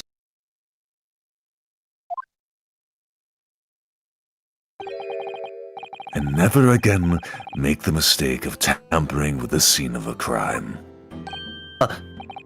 Never again, sir. You mean to say... Leave now. This trial is not yet over. Sir! That was so dramatic. I'm sorry. No, it was good. Well, quite a startling revelation, I must say.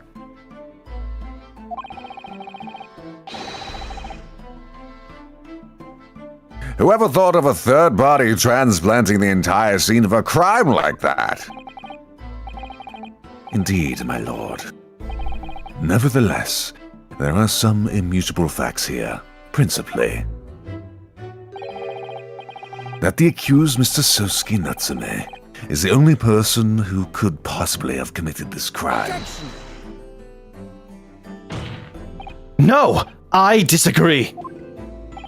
Now that we know the true scene of the incident, there is someone else. Another person who could be responsible for the knife in the victim's back!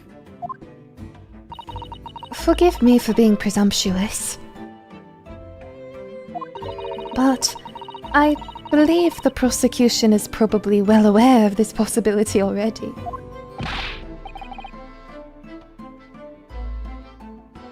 Lord Van Zeeks, is this true?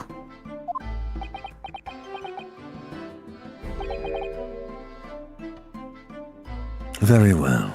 He admitted it. Name the person if you will, and if further investigation is warranted. The prosecution has no objection to the trial continuing. You will name this other person who could have perpetrated the crime. Where's that fucking... There she is. Oh. Totally missed her. Joan. We need to get her ass immediately.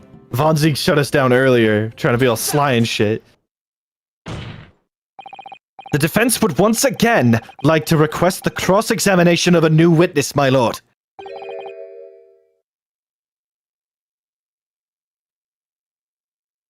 Once again, My assistant made the same request earlier. In order to finally reveal the truth about this case, it's imperative that we cross-examine juror number 4, Mrs. Joan Garadeb. Me! Me! How dare me!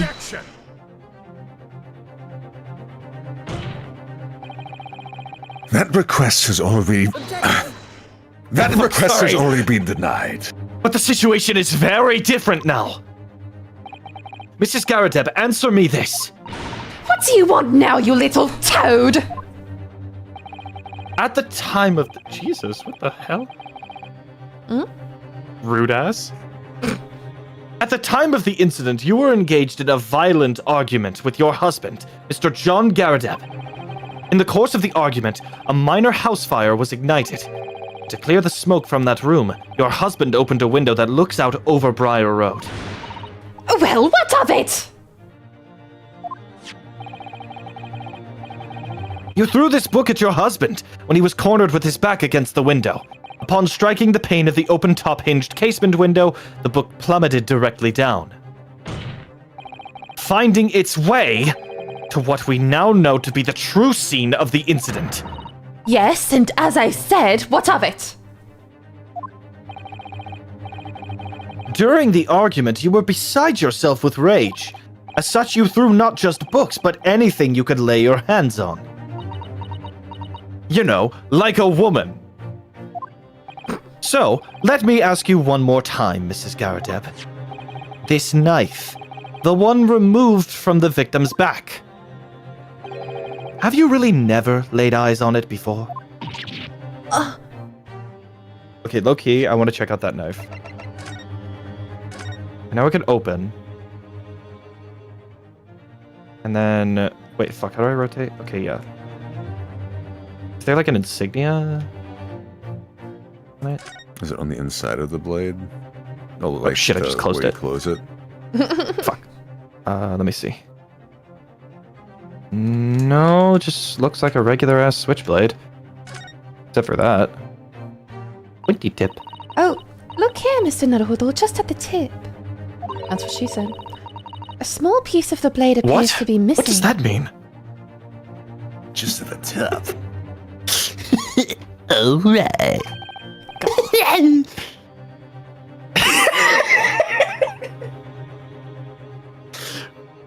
You're right. Well spotted, Miss Sato. I wonder what could have happened to it. Yes. You don't think it could still be lodged in the victim, do you? Oh dear, I do hope not. That sounds terribly painful. Really nothing else? The tip of that knife being not present has to be the reason. All right, Joan, get up on the stand. I don't recall it. Seriously? Am I supposed to remember everything I picked up and threw at my husband? And anyway, the man over there in all that regalia said members of the jury needed to testify, didn't he? Conveniently, yes. Objection! Fuck what I said earlier. No. I have no recollection of saying that at all. Juror number 4. Fucking get her ass. Oh! Oh shit! Oh shit! Make no mistake, you jurors are not special in any way. You are not immune to the judicial process. If you know something about this knife, madam, let the truth come out. But that's just a common or garden knife. It could have come from anywhere. We have several like that at home. If one went missing, how would you expect me to know? Because you're the maid. Also, mega-based Von Zeeks. Happy Mother's Day. Welcome in, Mask Lady. Happy Mother's Day.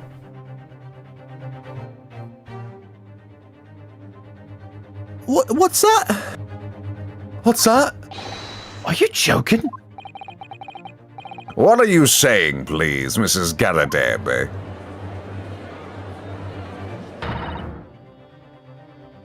I don't know What? who the fuck that was. It's not her?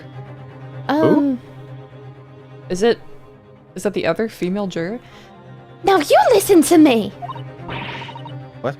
I refuse to believe all this nonsense. I couldn't bear the thought that I'd injured someone.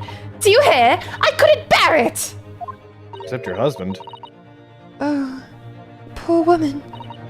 So, yes, I want evidence. I want to see hard evidence if you're going to insist on this being my fault. You're going to have to prove to me that I threw that knife, if that's what you think. Come along now, chop chop. Do your worst. Well, Well, Mr. Naruhodo? if I had evidence like that, believe me, I would have thrown it at her already. Then take the stand, juror. Oh,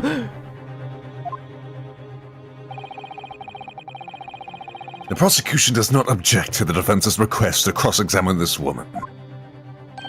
Thank you, Lord Van Zix. I'm going to have to testify. Juror number 4. As I'm sure you will appreciate having observed it with your own eyes today.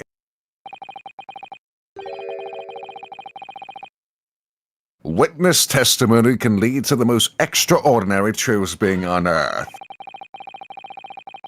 Truths of which the witnesses themselves may not even have been aware. Oh, dear me. So I demand your full and unadulterated testimony, Mrs. Garadeb. And mark my words, in this court of law today, we shall extract the truth. Do you concur, counsels? Certainly, my lord. Oh, that's what I'm hoping for, my lord. Let's go. Holy shit, this music. This is such a strange feeling. For the first time since arriving in this country, it actually feels real.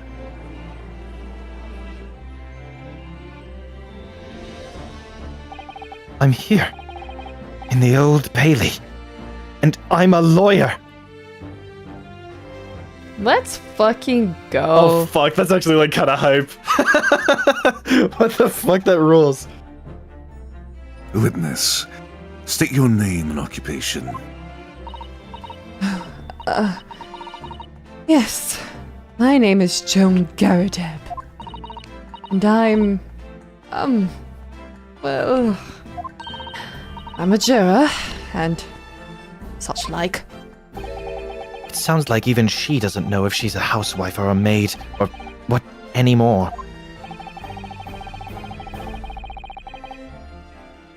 The court has decided your testimony is required in order to clarify matters in this case.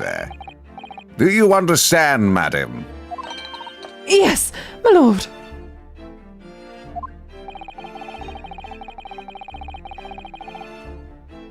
You will tell the court everything that took place in your household on the evening in question.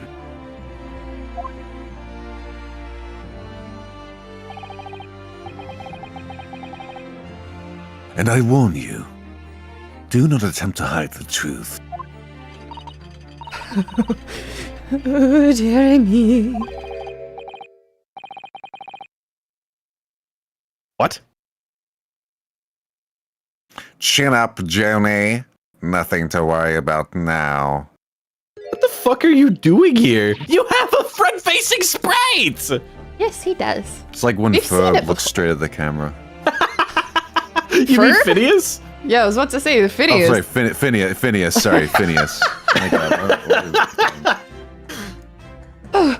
I didn't know you were here, John.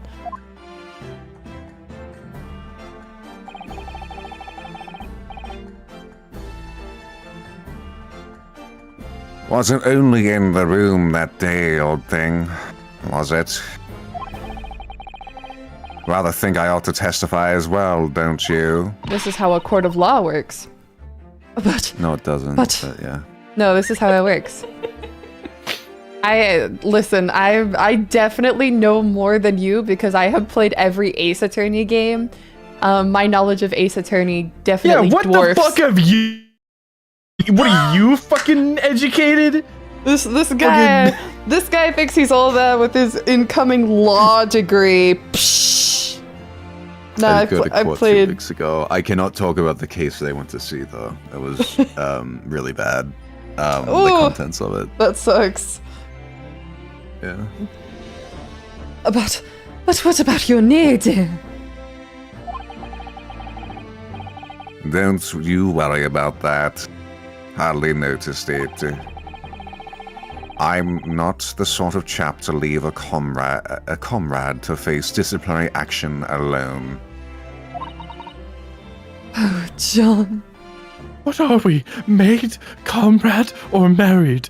Make up your mind. No, they're into some weird roleplay. It really is, like, really jarring.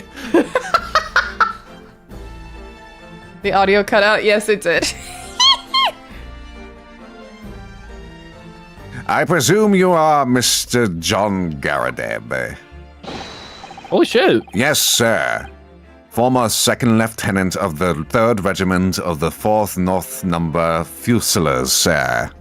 What the fuck is he saying? Also, Fusiliers. very fun parallels between Joan and John and Pat and Rolly. Oh, yeah. Yeah.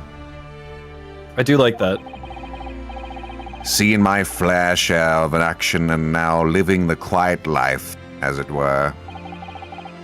The quiet life. The quiet life. Were you not Wait a engaged second, in wait, secret pause, battle pause, with your pause. spouse on the day in question? What the fuck? Wait, why does that question mark at the end of the quiet life look so weird to me? Doesn't that look like a smaller size font? Every single question mark looks like that, my love. No, that looks weird. It looks weird to me. I don't know why. Look at the other question mark. It's the same. Yeah. Okay. Your point? This is the point that Finn realizes that, like, it's the question mark is different, and then he wakes up from the simulation and everything that he's known is a lie. No, no, you know what Mugman's gonna start doing? He's gonna start doing that thing where somebody points out to him that he's wrong, and then he just starts digging his heels in anyway. No. Shut up. You're wrong. I'm gonna disagree with you. Your arguments make sense, but I don't want to be wrong.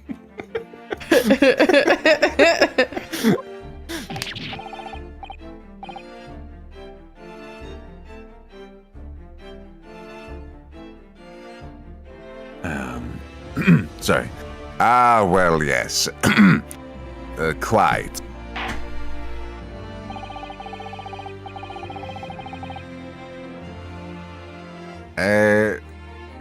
I believe this may represent a first in the proud history of the British court.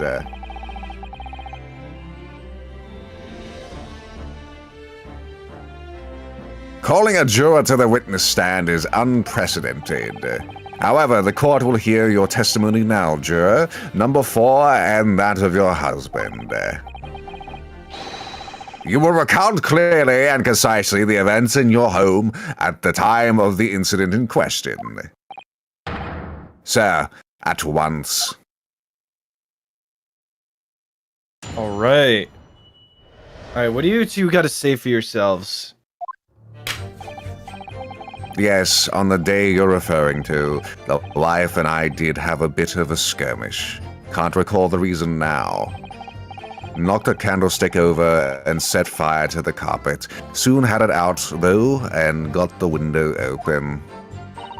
Meanwhile, I was picking up whatever I could find to throw at him. Plenty of knives around our place. Can't say I'd notice if 1 or 2 went missing, I'm afraid. If that ballet thing. Yes. If that ballet thing in the victim's back really was one of ours, you'll have a job proving it, I think. Fuck, that ballet thing from Bally. last stream was so funny.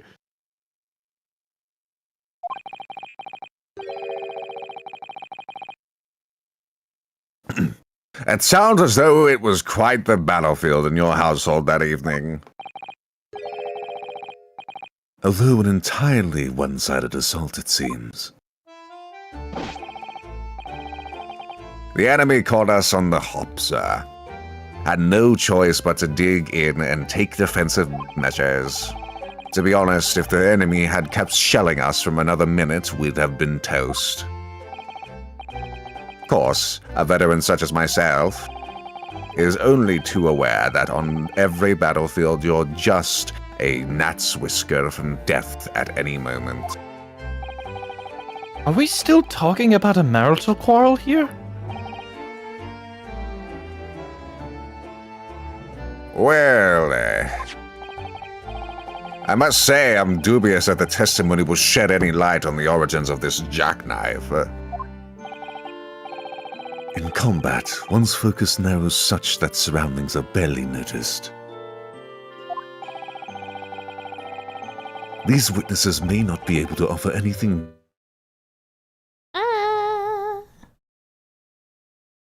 And then I died instantly. No! Oh, I'm back. Okay, we're good. Where are we? Just start the line from the beginning. And we're I'm good. so sorry. Bruh.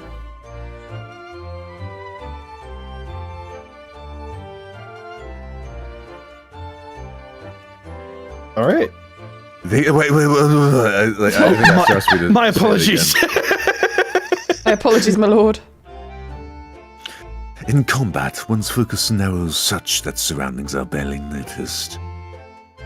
These witnesses may not be able to offer anything more than they have testified already. This may be a dead end. Von Zieks may well be right. Well, whatever the chances, we only have this last cross-examination to uncover the truth, Mr. Naruhodo. Oh my god, this is the last one? Uh-huh. Yes, I'm afraid so.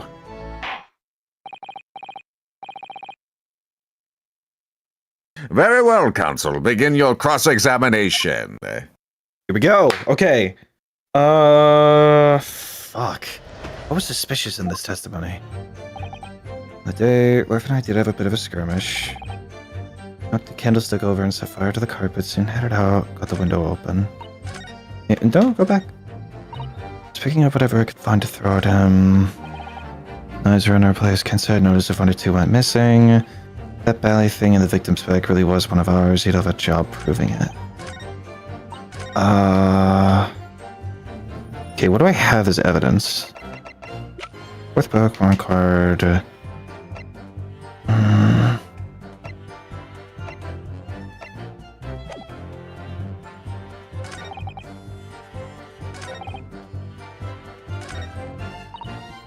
Okay. Okay. Plenty of knives. Okay. Alright, I'm gonna just pick this one, and then I want to try 2 and 3 in particular. I want to see if I can get, like, what specifically did you grab? And then she'll be like, The carpet! The fucking... The bills! A door! A lion! like, literally everything. Mm. And the fire also spread to some items of furniture, didn't it? The bookcase, my armchair, anything of mine, really. Just so happens there was some bath water around that evening, so I sloshed that about to put it out. A most precarious situation you put yourself in there. Ours is a 3-story townhouse on the west side of the street where the water main isn't connected yet. Have to draw water from public water pump during the day if you need any, you see. The lodgers are always moaning that they can't get any water at night. Although, that little mustached Japanese man buys water in bottles, I believe. The defendant, Mr. Natsume, you mean?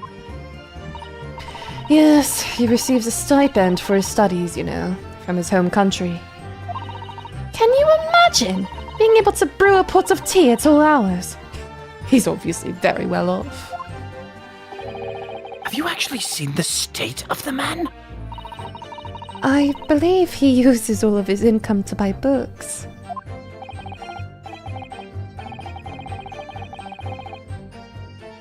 Well, anyway, the point is, I was able to douse the fire with water, fortunately enough.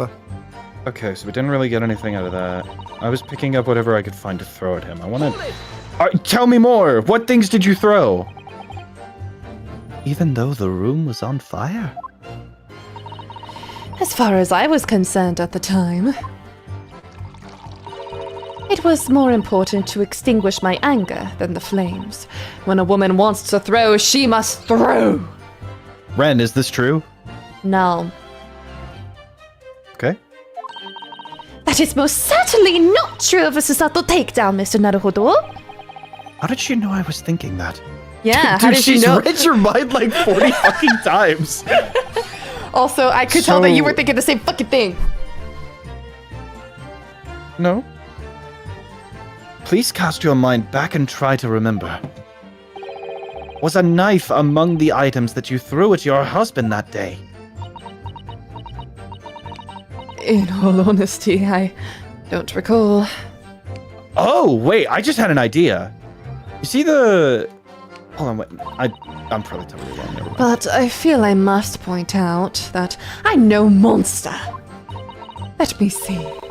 Some bread, a cabbage, garlic, a towel, and a sponge. Oh, I might be napkin. right. I think maybe the pipe got broken because you see the little wrappings around it. Mm. me. Excuse me. By Jupiter! Do you have something to add, sir? Got to hear his voice. Mr. Garadeb! Don't shoot! Sorry, I beg your pardon. Did your wife's remark just now bring something to mind?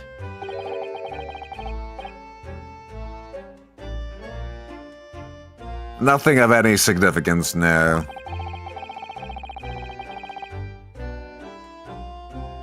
Just that the barrage of projectiles the old thing launched in my direction was somewhat more solid than she implies. Books, bricks, and a fire poker, I seem to recall. Ouch. The woman's... Ah! Good grief, woman! We're not at home now! This is a court of law! Back that up. Okay, and the woman's aim is uncanny. She landed a direct hit with every bally... And then this. Oh, dearie me. Ever so sorry, dear.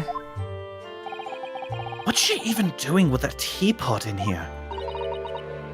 Honestly, John, I would have never thrown such things at you, obviously.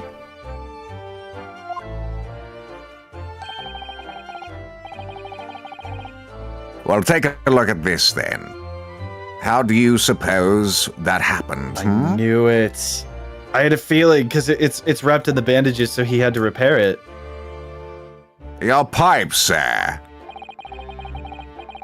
Had this thing in my hands as usual at the time of the onslaught. Knocked it clean out with one of her soft projectiles, she did. Yes.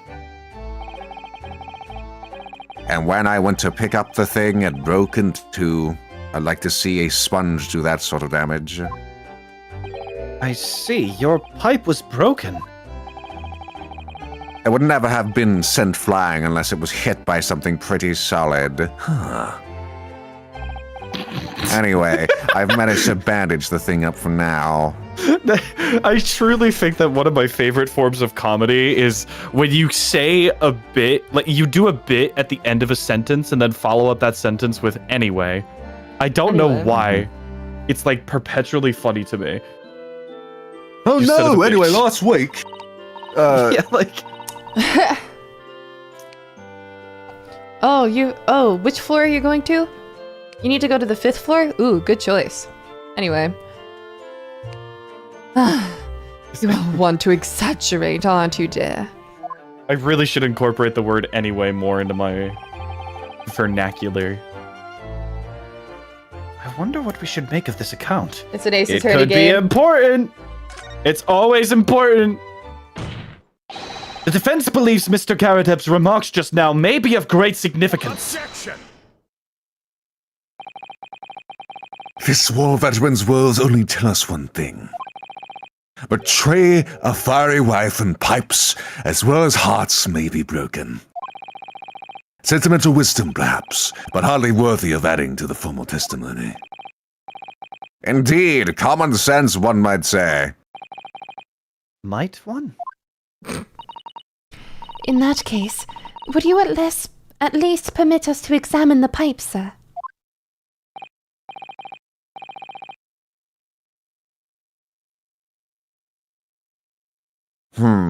Well, I don't see why not. Oh, dearie me. There you go again, trying to ingratiate yourself with a young lady. She's like 16, dude. Very well. The court will accept the gentleman's pipe as evidence.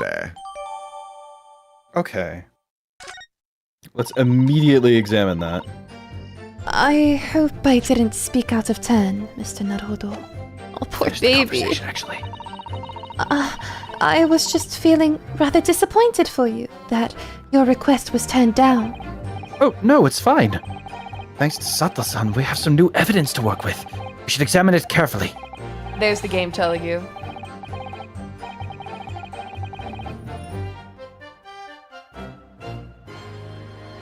Well, thank you for that rebuttal, Mr. Garadeb. Now, if we could return to the crux of the matter. What can you tell the court about the knife used to attack the victim? Okay, so now we should investigate. Okay. Oh, Can we use the stop! pipe? God damn it! I pressed right twice. Fuck! Fuck! You're That's the so good at extent this, of their my love. testimony, is it? Shut up! I'm doing Do it you now. think, Fuck Mr. it. Naruto? I think I should investigate this now. Okay. Bandage the broken ship. Whoa. Oh, what's inside? The blade. What is that? The jackknife. Oh, it's the tip of the knife. Wait. How the fuck? How does it get lodged in there? Clearly, the knife must have been thrown. Okay, that proves it. Oh, something just twinkled in there. I'm sorry, I didn't read that. I'm sorry. Yes, I saw it. Something stuck in there, I think. Let's turn it over and give it a shake. What is this? It's a tiny fragment of metal. It looks like the tip of a blade or something. The tip of a blade? Surely it couldn't be. Ah. Well, would you look at that? Okay, I don't see Would any other you reason. look Now we at have this. Okay, so we have that. What do I think? Well, I think we've heard this all before, to be honest. I can't say I'm particularly confident that we'll be able to prove anything new from this testimony. Bitch, you just... But in this cross-examination, it's absolutely essential that we establish how this knife came to be at the scene of the incident. Could be Yes. anything. I know. I'm sure both of them must be feeling very worried. Worried that it was in fact a knife belonging to one of them that caused the victim's injury. If we could find even a tiny shred of evidence to support that theory, if only it would clinch this trial for us. It would explain everything. Yes, it would. So for Soseki-san's sake, we must find that last crucial piece of evidence. I found it! Now, where do I present it? Just picking up... What's the fifth one? You'll have a job proving it. I do have a job proving it! It's the metal! Fuck, wrong button. Take the... Fuck you! Objection! Mr. Garadeb, could I ask you to take a good look at these?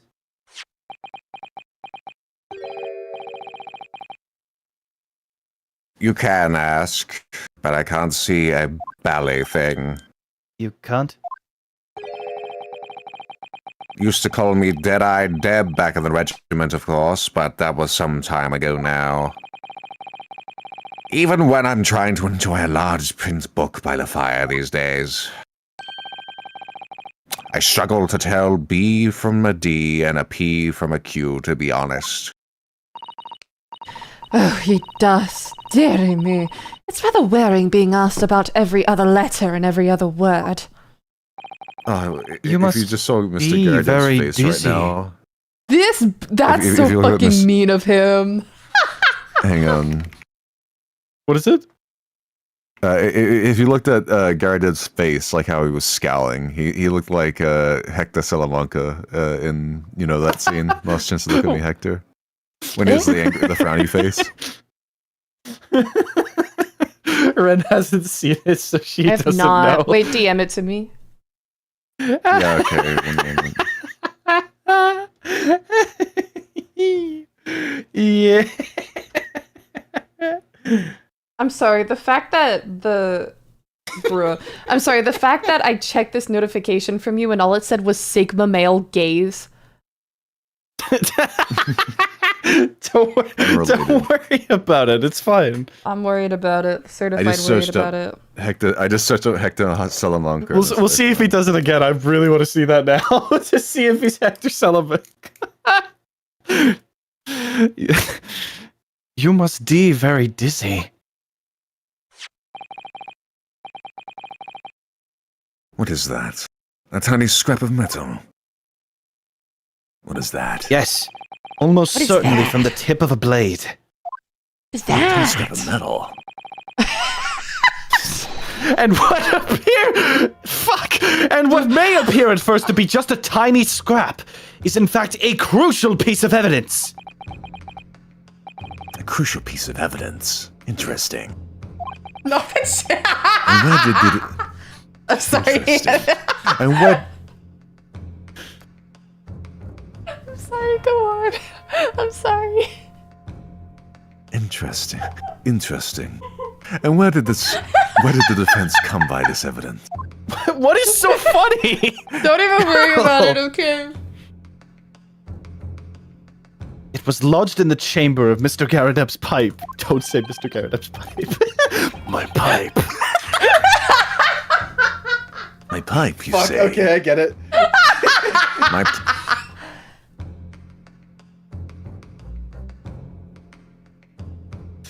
I'm sorry. Are you two done?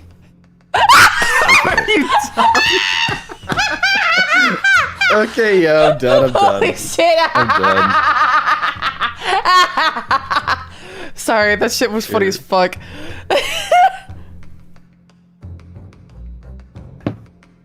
My pipe, you say? By Jove, I wonder how that got there. And what precisely does this fragment of metal signify, Counsel? Are you suggesting that it is in some way related to the matter of the stabbing on Briar Road? The judge and I am. Too similar. What'd you say? Oh, the judge and Garadeb are too similar. I need to like spice up their voices. What? When put together with another piece of evidence already in the court record, I believe this tiny fragment of metal will unravel the whole truth of this case, my lord. Oh my god, he's got a hole in his butt. Wait, It's bone, those are like bone marks, but it looks like he showed himself. His fucking ass is out in court. That's crazy. In court, bro. I'll make an edit of every time Judge makes a Solid Snake joke. Please do. Oh man, oh my gosh. counsel. You appear rather confident in an extraordinary statement, Counsel. Very well, then. Present the pertinent evidence to the court. What evidence, when paired with this fragment of metal, allegedly reveals the truth of this entire The case? jackknife! Take that! This is the knife that was found in the victim's back. If you look closely, you will see that there is a small piece at the tip of the blade that is missing. A common issue with the inferior blades sold at unsavory street markets. Criminals who use them regularly leave the tips lodged in their victim's bone.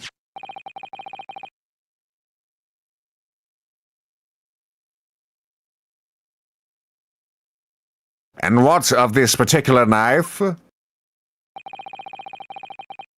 No doubt its tip has suffered a similar fate, now languished somewhere near the spine of the victim. Objection!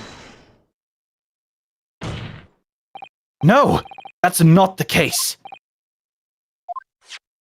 The tip of this particular knife's blade is the very fragment of metal we discovered in the chamber of Mr. Garadeb's pipe. Ugh! Good grief, Lord Van Zeeks! I don't believe it. The knife from the crime scene and this fragment of metal are a perfect match. Good golly gosh! It really does look like a shit stain. Oh my god. Order!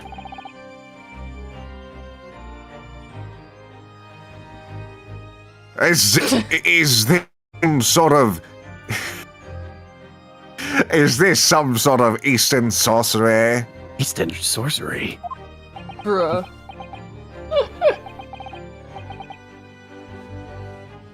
This is no magic, my lord. This is a miracle. A miracle? So Von Zeeks has figured it out, has he? Council! Explain this extraordinary coincidence at once. Yes, my lord! The crucial point we have to ask ourselves here is when did the fragment of metal find its way inside Mr. Garadeb's pipe?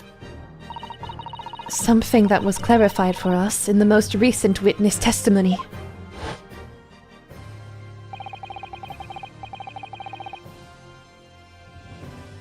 Had this thing in my hand as usual at the time of the onslaught.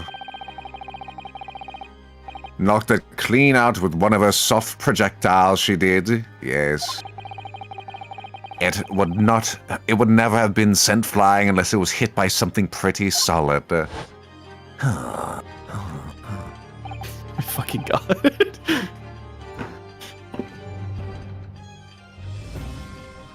Oh, dearie me. Look at me, Hector.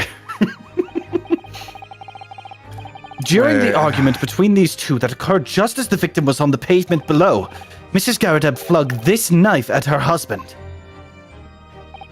However, the knife missed Mr. Garadeb, instead striking the pipe in his hand at the time.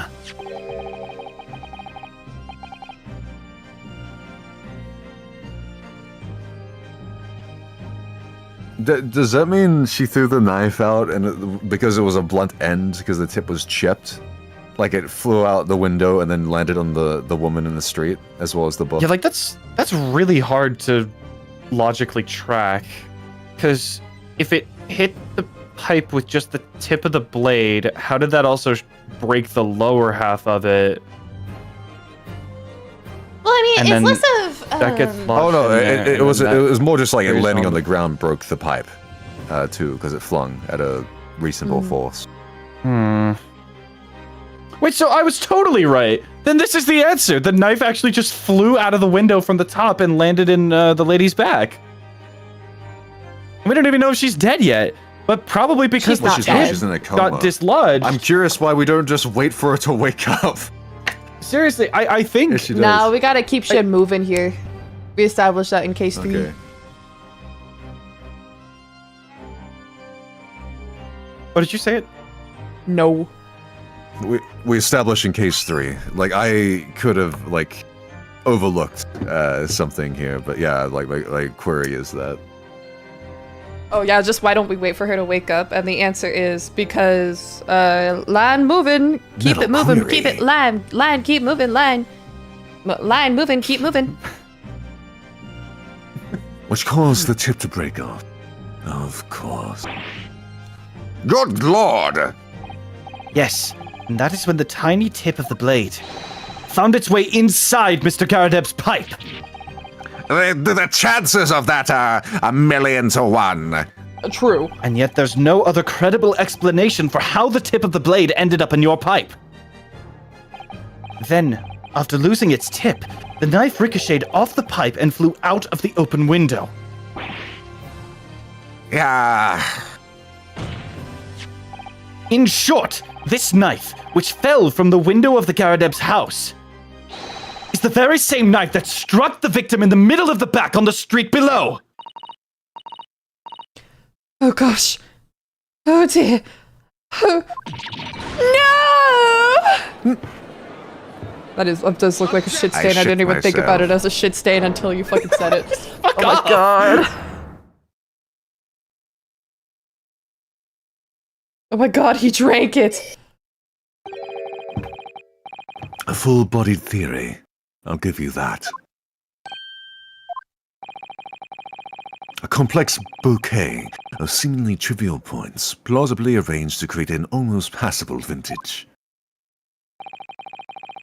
Allow me to toast to my learned friend's characteristically Nipponese approach to bottling his arguments. Sorry? But after all, it is just a theory. I'm not going to say it. The bottle I fear is corked. Because you see... I'm going to mute her.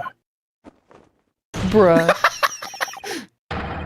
It's spoiled by the insurmountable inconsistencies. An insurmountable... What?! Lord Van Zeeks, explain yourself.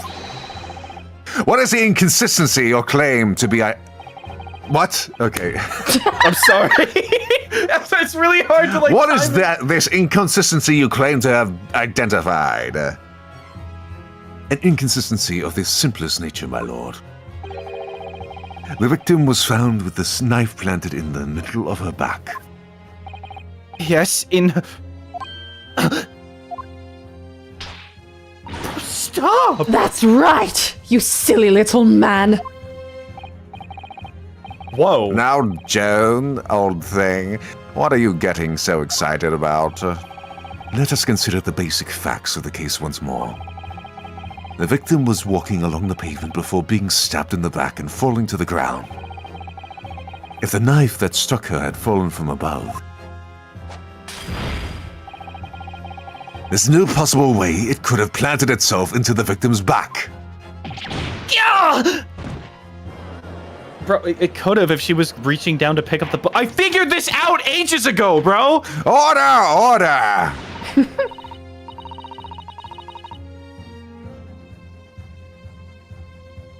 Oh, this Joan, speak. Sorry. Quite right! You see, that's exactly right!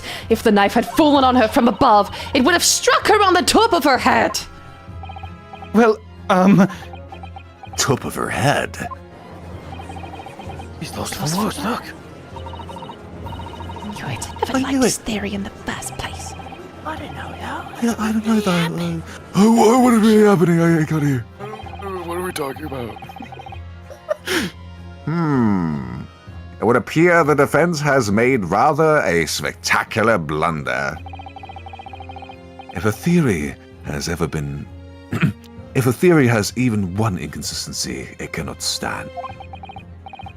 Your theory, my learned friend, is history.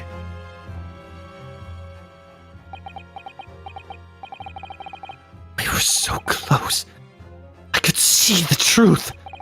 I was so sure we were on the right track. But now the way has been blocked completely by just one simple inconsistency.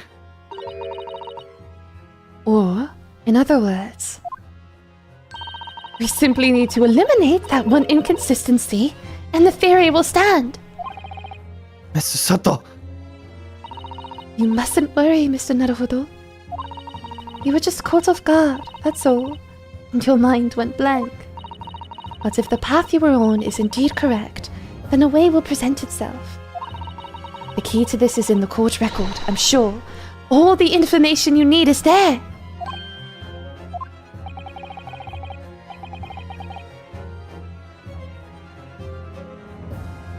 It seems you have nothing to say, my Nipponese friend. Well, your silence speaks volumes.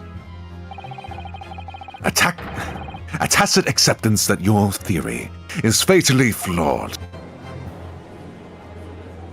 Objection!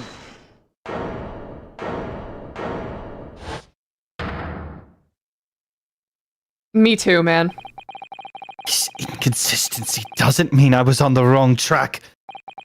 It means that I need to sharpen my mind and dig deeper for the truth. It's a test!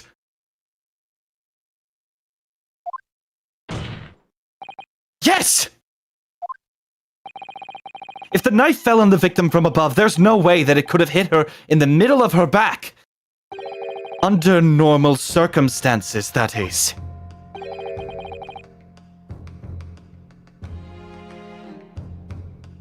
What are you implying? Bruh. Counsel? They're infiltrating this implying? courtroom. Counsel? Colonel, I'm infiltrating this courtroom in London, 1900. There's this guy. Ryan O'Suke. I'm not going to say that. There is a piece of evidence in the court record that can explain this inconsistency. That can explain how the knife that fell from above could have pierced the victim's back. Look at me, Berta. We already have the answer. Goodness! Ik better hydrate. I'll have some more.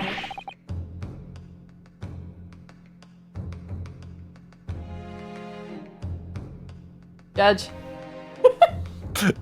Utter madness. Surely this must be the last time. Counsel, present the evidence of which you speak. The last time, for realsies, give me the book. Just show me the fucking book.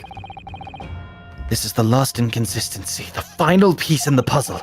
If I can successfully make sense of this, the truth will be laid bare at last. The evidence that explains how the falling knife became lodged in the victim's back is the The fourth leaning of the book. Good leg. This, the fourth book found at the scene. I figured this out like an hour ago. This is the final piece of evidence the defense will present. Oh, we got the pursuit theme. The burnt book. Is that not Mr. Garadeb's book? Yes, and to understand its significance, we have to consider how it came to be at the scene in the first place. This photographic print clearly shows the book in question, and the victim holding it in her hand. But as we all now know, it was the police officer, it was the police constable that put the book between her fingers like that. Quite so. As part of his wholesale transplanting of the crime scene to the opposite side of the road. That's true. However, as part of his testimony, Constable Bede made an extremely enlightening statement on that point. But what made you place that book in the victim's hand? Oh, well, sir, that's because that's how I found it. When we first ran over to the scene, the victim was already holding the book. So, when I moved everything, I made sure it was still in her hand. In other words, the victim had already picked the book up of her own volition. And clearly, that must have been before she suffered the knife wound. Well, I shouldn't say so. After being attacked with a knife, I don't imagine she'd have been doing much of anything. So the question becomes, why did the victim have the book in her hand?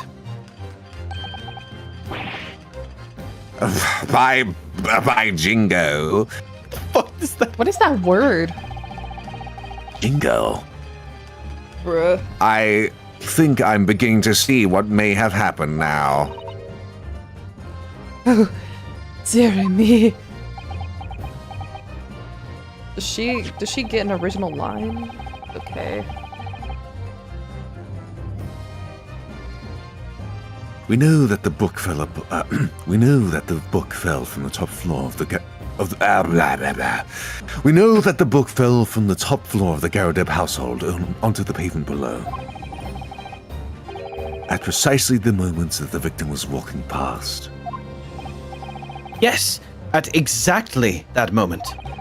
The young woman was walking along the street in the light fog, when all of a sudden, a book fell right in front of her. The book I threw. Yes, Mrs. Garadeb. And what do you think the woman did? What would you do if you were walking along and suddenly a book landed in front of you on the pavement? Well, I really can't imagine it. But I suppose she might have reached down and picked the book up. Yes! That is exactly what the woman in fact did. She picked up the book. Oh, heavens! Oh, And when the woman reached down to pick the fallen book up, what position would her back have been in? Take a wild fucking That's guess, right. bro. Facing the sky, completely and utterly defenseless. Then, in the very next moment, while the woman was still bent over picking up the book, she hit that Peter Griffin death pose when he fell down the stairs. The next object fell from the room above, It's not the too jackknife, far straight off. into the middle of her back.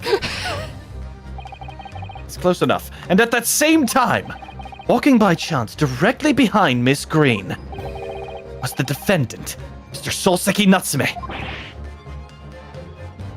well, I never. It appeared to Mr. Natsume that the woman simply collapsed on the floor. In the dark and the fog, he didn't see the knife falling on her from above.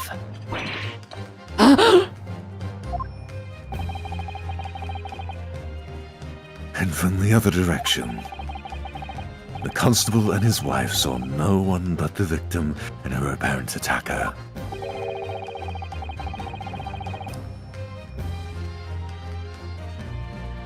So there never was a real culprit to run from the scene in the first place.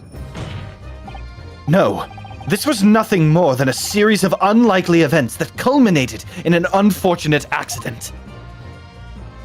And that is the real truth behind this case!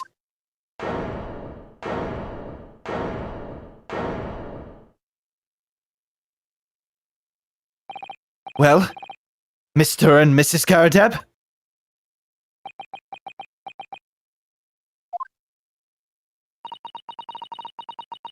The very first time you showed me that knife, I had my suspicions. I wondered if perhaps it might have been something like that.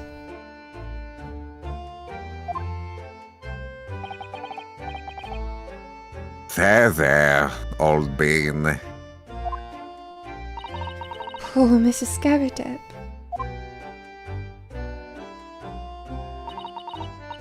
Of course, I never meant for anything of the sort to happen, but it was all my fault, wasn't it?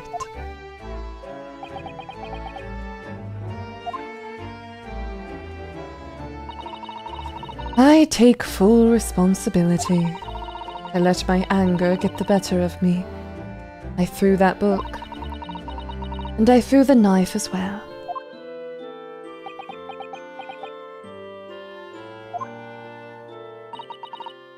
John, dear. It's all right. I know. I'm ever so sorry. Truly. I'm sorry!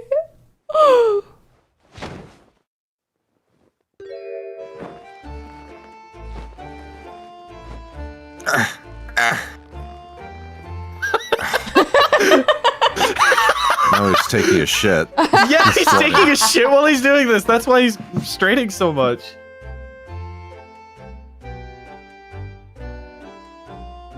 Don't have a lesion, man.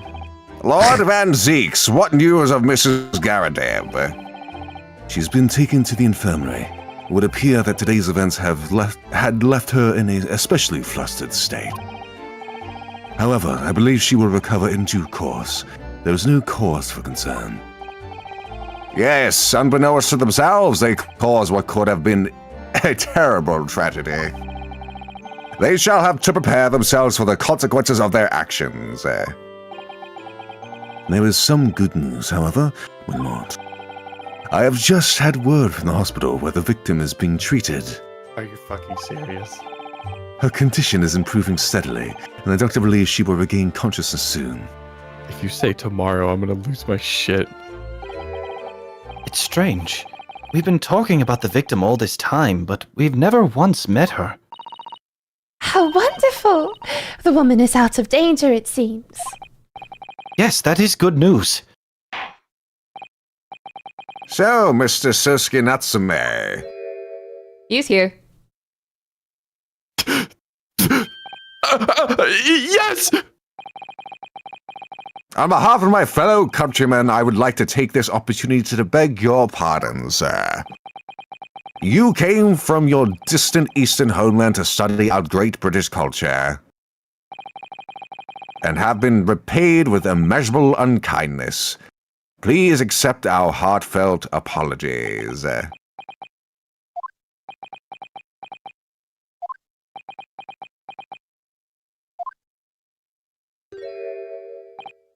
No, it is me who should be begging your pardon. Oh, no, Mr. Natsume. That evening, when the young woman just collapsed on the pavement before my eyes, I jumped to the wrong conclusion again in my confusion. What conclusion, sir? I was sure that the woman was dead. Yes, Constable Bates said the same thing, didn't he? He thought she'd been killed too. I suppose she must have looked completely lifeless. See, that does raise another good question, because if she was on the ground for minimum 15 minutes, just not moving, completely lifeless. Frozen. Oh, as well. Yeah, like, that just doesn't make any sense. I swear, Sosuke, like, did something to incriminate him, and this case, like, gets extended, so we have to clue that. I'm... No, this is the end. This is the end. We're good. It's like, oh, you're not guilty, you're free to go. Oh, thank you, Your Honor, I won't do it again. Hold it! Yeah. It's been about a year since I arrived in Great Britain now, but I still can't get used to life here. I can't relax. I'm sure there are evil spirits lurking in the fog, like they're haunting me! Poor Soseki-san. His imagination really has gotten the better of him. Yes, poor man. So when it happened, I thought the young woman had been taken by the fog spirits. I should never have dropped my books like that and run away. I should have gone for help, for a doctor, for the police! Instead, I've managed to create a rift in the relationship of trust between our two empires. And for that, I am truly sorry.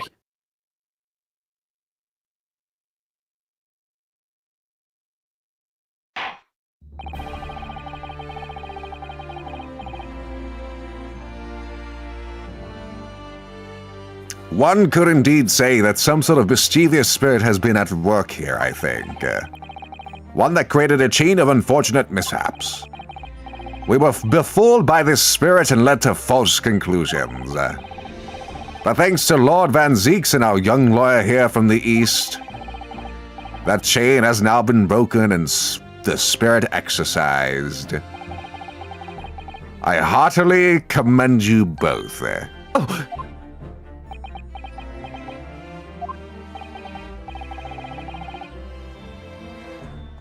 Now then, ladies and gentlemen of the jury. Yes, my lord. In concluding this trial, I must ask one last time for your decision regarding the defendant's culpability. Are you ready to present your findings to the court? As the foreman of this jury, I can assure you we've reached a fair and just conclusion. I do declare the truth can be extremely cruel at times.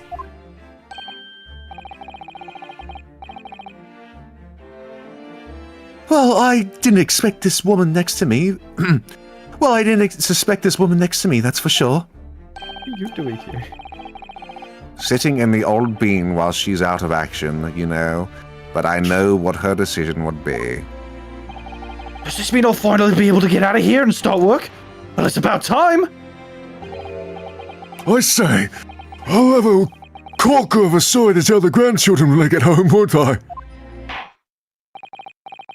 Very well, ladies and gentlemen of the jury. I hereby demand your final decisions. Mr. Foreman. Not guilty. Not guilty. Not guilty. Not guilty. Not guilty. Not guilty.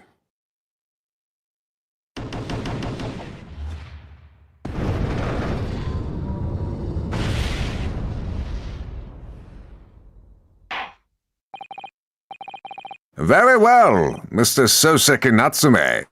I hereby pronounce you. In case you needed it one more time. Let's go. Yippee! Hell yeah, fireworks in a courtroom! Man, this place fucking rocks. So this trial technically resulted in no victims? Yep. Nobody died. Is this is like the first Ace Attorney case where it isn't a murder? Yeah, this is straight up not a murder. It's just a woman collapsed. Ugh. Finally. And finally, Mr. Natsume. Oh, yes, Lord, sir. You are now a free man once more. It is my hope that you will continue to further your education in British culture. And may you never again be brought before me. Oh, yes, sir, of course. Oh, my life. I swear I'll never set foot in a courtroom again. That's more than 2 tears.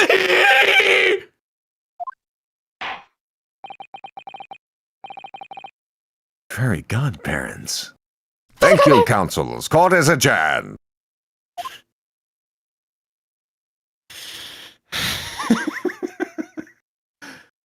Timmy's an average kid. No one understands. Defend. Vicky. Oh, wait, does somebody want to do the screaming for the court thing? The Old Bailey! Sorry, 20th of February, 3:17 p.m. The Old Bailey, Detective Antechamber! Defendants, you mean? Defendants. Defendants Antechamber! Okay, cool. Thank you. Oh, locum! Wait, you mean me? Of course! Is there another locum here? Is there even one? Compared to the original locum student, Mr. Naruhodo Esquire, your name has become rather short, hasn't it? What's wrong with using my actual name? Oh, at last! I'm free! I'm free! Joyful, joyous, jubilant jubilation! Heedy, hearty, happiness, hurrah! Oh, I am pleased.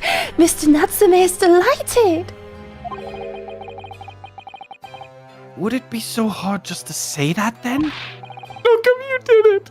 You saved me from the brink! Well, what happened to the poor woman was in no way your fault, after all. I'm just glad everyone can see that now. No, not that! Lovely, loyal, locum, lawyer! Yes?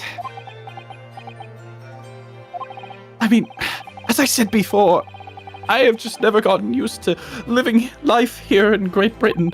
Every time I look over my shoulder, I see foreigners. I see towering brick buildings.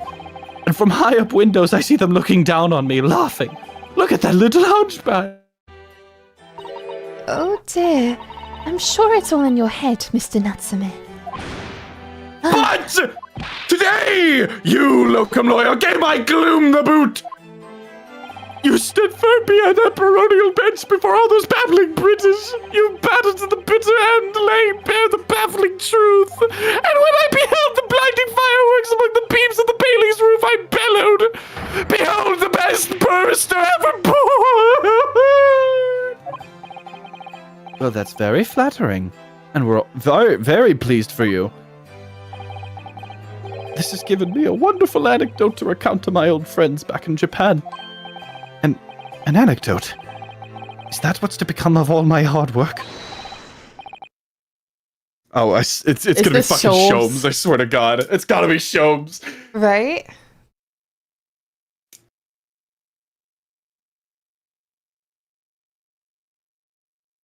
Oh, he's on his DS in a There second. you are, my dear fellows. Yeah! I apologize for keeping you waiting. Kept you waiting, huh? I'm so mad! It's like 4 p.m. Kept you waiting, huh? I apologize for keeping you waiting. I rose late this morning. Oh, Mr. Sholmes, what a pleasure to see you.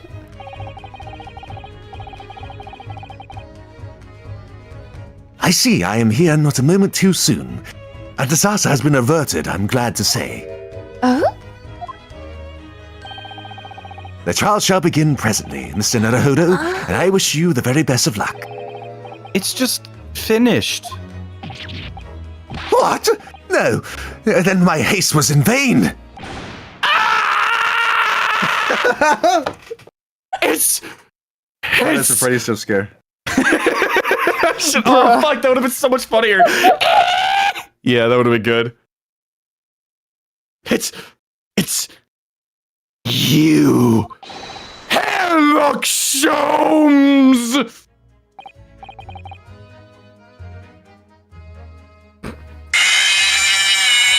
Bruh.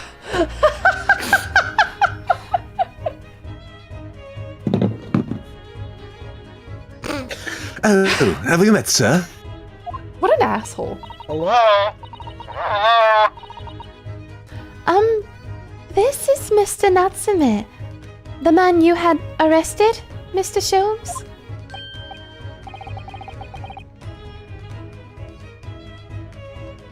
Ah, I see.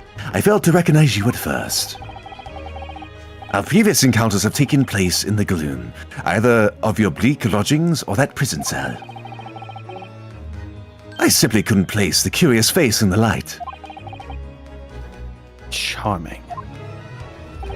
This is all your fault, Sherlock Holmes. You're the reason I had to go through this terrible ordeal. I'm going to give you a piece of my mind. My apologies, sir, but I assure you, I have no... I have placed you now. You're the fellow who abandoned that poor young lady and ran off, are you not? Had she been taken to the hospital more urgently? I feel perhaps she would have regained consciousness by now. God damn.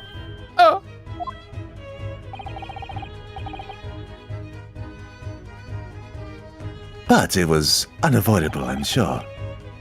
We are but human after all. Anyone would have been shaken by such an experience. Soseki's disband is telling him to kill himself. I do feel very badly about how I behaved. Oh, he's close to killing himself. Never mind. Well, never mind. Now then, what was it that you wanted to say to me, sir? Nothing. Priceless! Oh, I'm so sorry, really, but... that was quite priceless. Poor Soseki-san. Still, on the bright side, you've had an extremely entertaining experience without paying a penny. And it would seem you were not even found guilty. But there is no bright side. Whatever do you mean, Mr. Natsume? Even after this, I'm still cursed by the spirits and now by the Reaper! Ah, Lord Van Ziegs. I haven't forgotten, you know, what facing that medical means. Even if you found her guilty, you're still doomed! It will be alright, Mr. Natsume. If the Reaper appears trying to make trouble, I will protect you. Hiya! With a perfectly executed Susato takedown. Much as I like being turned on my head, a bit of a warning might be next time, Mr. Sato. Look, he calmed down. It worked. So, Mr. Natsume, what do you intend to do now? You mentioned something about recounting your experiences to your friends back in Japan?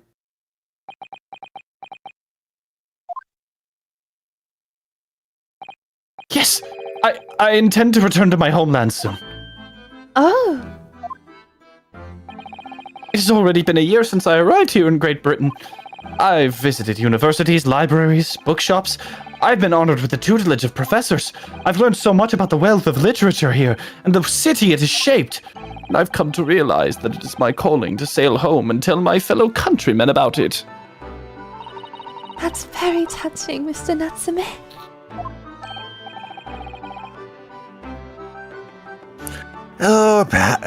Or in perhaps less veiled terms, you wish to withdraw halfway around the world to escape the terror of the Reaper's curse. That's not it at all! The more I learn of literature, the more this strange feeling claws at my insides. I feel compelled to return to my roots and attempt to pen a work of my own. Oh, I see. A work of literature by Soliciting-san. Could be an interesting read. Fun fact. Cheeky. Fun fact. So Natsume Soseki, the real author, did write a short story about his time in London. Specifically, he wrote London Tower. And there is a there's a drama CD where the characters in The Great Ace Attorney read the whole story because it's short enough that you can, like, it's able to be read aloud in like an hour. It's a good story.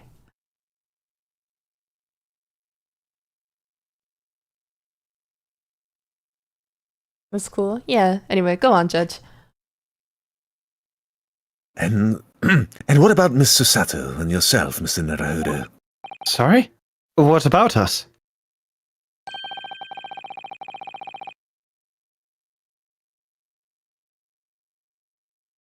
Will you return to Japan alongside your mustached compatriot? Why would we? A week has not yet passed since we arrived in London. And only now does it feel as though we have finally found our feet.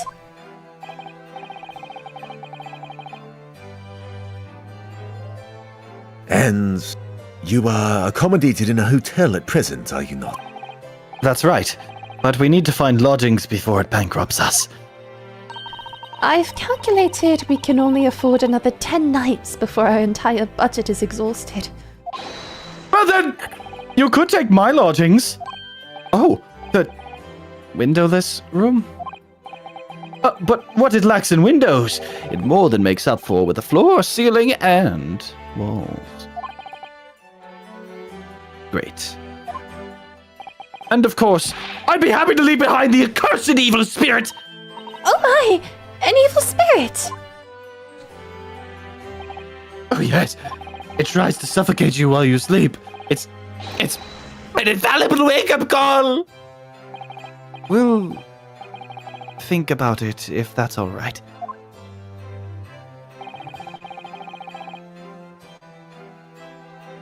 Perhaps I can offer a more welcome alternative. Would you consider taking lodges with me? No way! And they're roommates? Would you consider taking Let's go! lodgings with me? Really?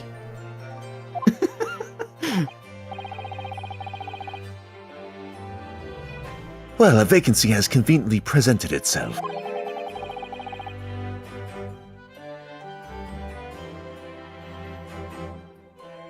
Though it is up in the attic, I might add. Are you sure it isn't just a storage loft?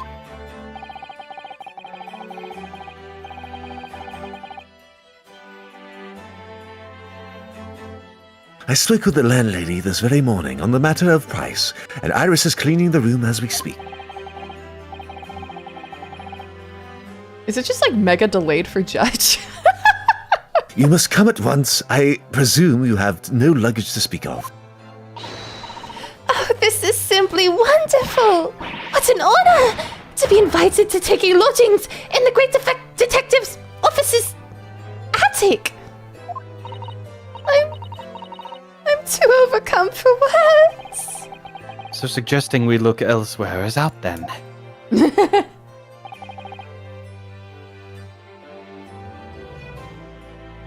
Then it's settled. Iris will prepare a welcome dinner this evening. And you must come too, Mr. Natsume. I insist. I don't know what to say, but thank you and yes! Beautiful. Then I'll go and complete the paperwork for your formal release, Mr. Natsume. It shan't take long. Somebody's happy.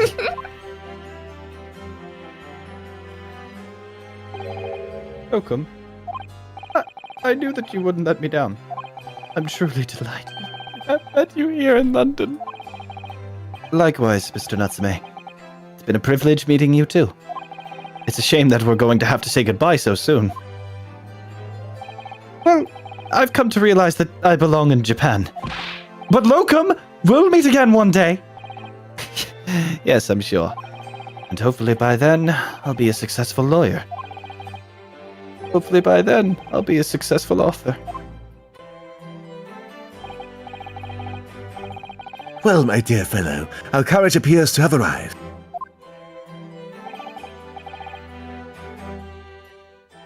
Shall we go, Mr. Naruhodo? Yes, Mr. Sholmes.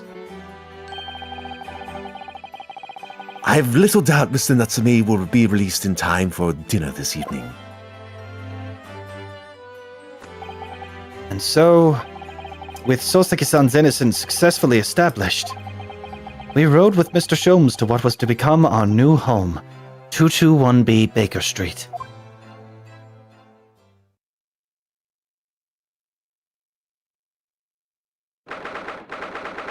Woohoo! He wants to scream at this time. I got it. Okay. 20th of February, 4:41 p.m. The attic room. We get all that? Yeah. Yep. Squeaky ass chair. So this... Is to be our new office, yes. our office? I rather like the sound of that. Me too. It's simply wonderful, isn't it? I hope you can see this, Kazuma. It's only a small step. But I'd like to think we're getting a little closer to your dream now. So, my dear fellows, do you like this? Do you like the place? Hello. My God, he's naked. Mr. Sholmes! Yes, thank you so much. What are you wearing? It's a delightful room, Mr. Sholmes. I simply adore it. Good, I'm pleased to hear it. Iris and I are delighted to welcome you. I hope everyone's hungry. It's nearly time for dinner. We'll eat as soon as Mr. Natsume arrives. We'll have a lot to celebrate. Iris, you must let me help you. All right then, Susie. You can be in charge of the salad. Splendid.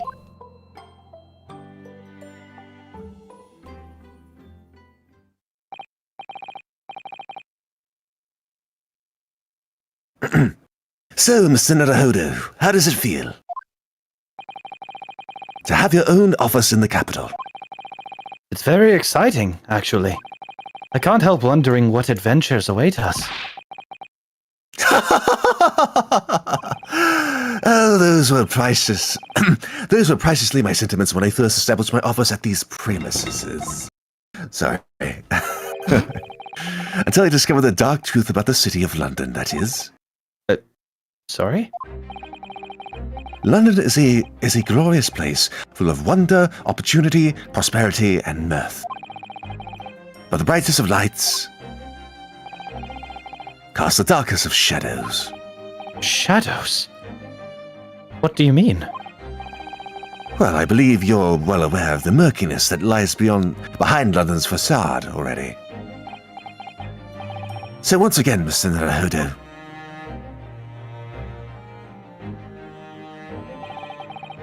welcome to London.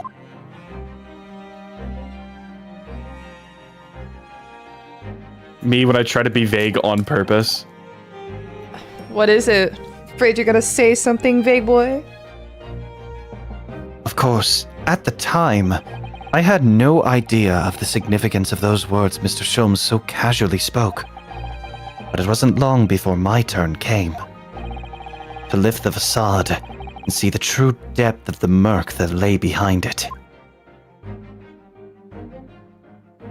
That's it! That's the end of the case. Yippee! Oh my gosh! Yeah, save my current progress! Hell Mr. yeah! Naruhodo, we need to cook, says Shulms. The adventure of the unspeakable story. For next time. Oh my. Or next time. The Hound of the Unspeakable story. Baskervilles. A hound it was, but not such a hound as any mortal has ever seen. Its eyes glowed with a smoldering glare. The whole of its ox-sized body was outlined in white-hot flames. Well? Cool. Anyway, back we go. Join us next time. For the escapades that come after case 4. Goodness me. Yep, we have they have some little extra side stories to tell us, and we have a whopping 4 of them that come after case 4. So same time, same Are we channel. doing that? My Yep. goodness. It depends on y'all, honestly. If it doesn't work for today, then we can do it another day, and that's okay. Do you want to? I would prefer if we did it another day, personally. I think okay. I think a bunch doing it like all the rest in one big stream would be good. Okay, we can do that. Yep. We want more eventually. We'll get it, don't worry. Alright! In that well, case, oh man, I could lean back in my chair a little bit. I had fun though. What did y'all think of the case? It was very refreshing to not have it be a murder and have it be different. Yeah. I just I like kind of wish this. I didn't predict exactly how it was going to end like 3 hours before it did. Yeah. I like the comical of errors with it. Yeah. Pat and Rolly are good. I remember like, man, you know, seeing the poor man cry, like that first time, that really left an impression on me. It was just like, bro, he just wants to spend his anniversary with his wife, bro. Honestly, interesting. But there was because no of his murder this time, duty, yeah. because of his job, he literally can't. Yeah. Yeah. Oh my gosh.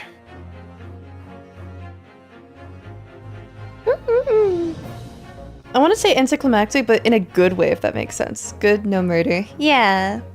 I like this case. It's sweet. More than anything, I feel like it kind of signifies, like, because poor dude, right? Like, he, you know, his journey into becoming a lawyer has been really tumultuous. Because, I mean, like, there was, like, case 1, he was just kind of thrown into it. Case 2, there was really no lawyering. It was just, you know, Asogi dying. And then case 3, it was like, okay, you're a lawyer now. Like, you need to be a lawyer. And being a lawyer means standing up for innocent people. And then he defended someone who was debatably not innocent. So he was like, I don't know about all this, man. Like, this kind of fucking sucks, actually. And then it's like, oh, no. Like, in defending Soulseki and working together with Van Zeeks, he was like, no, yeah, actually, this is pretty fucking sick. And I like it, honestly. I like that it takes him, like, some time to figure out who he wants to be, because this, like, that's an important message in this game, I feel, is self-discovery and self-confidence.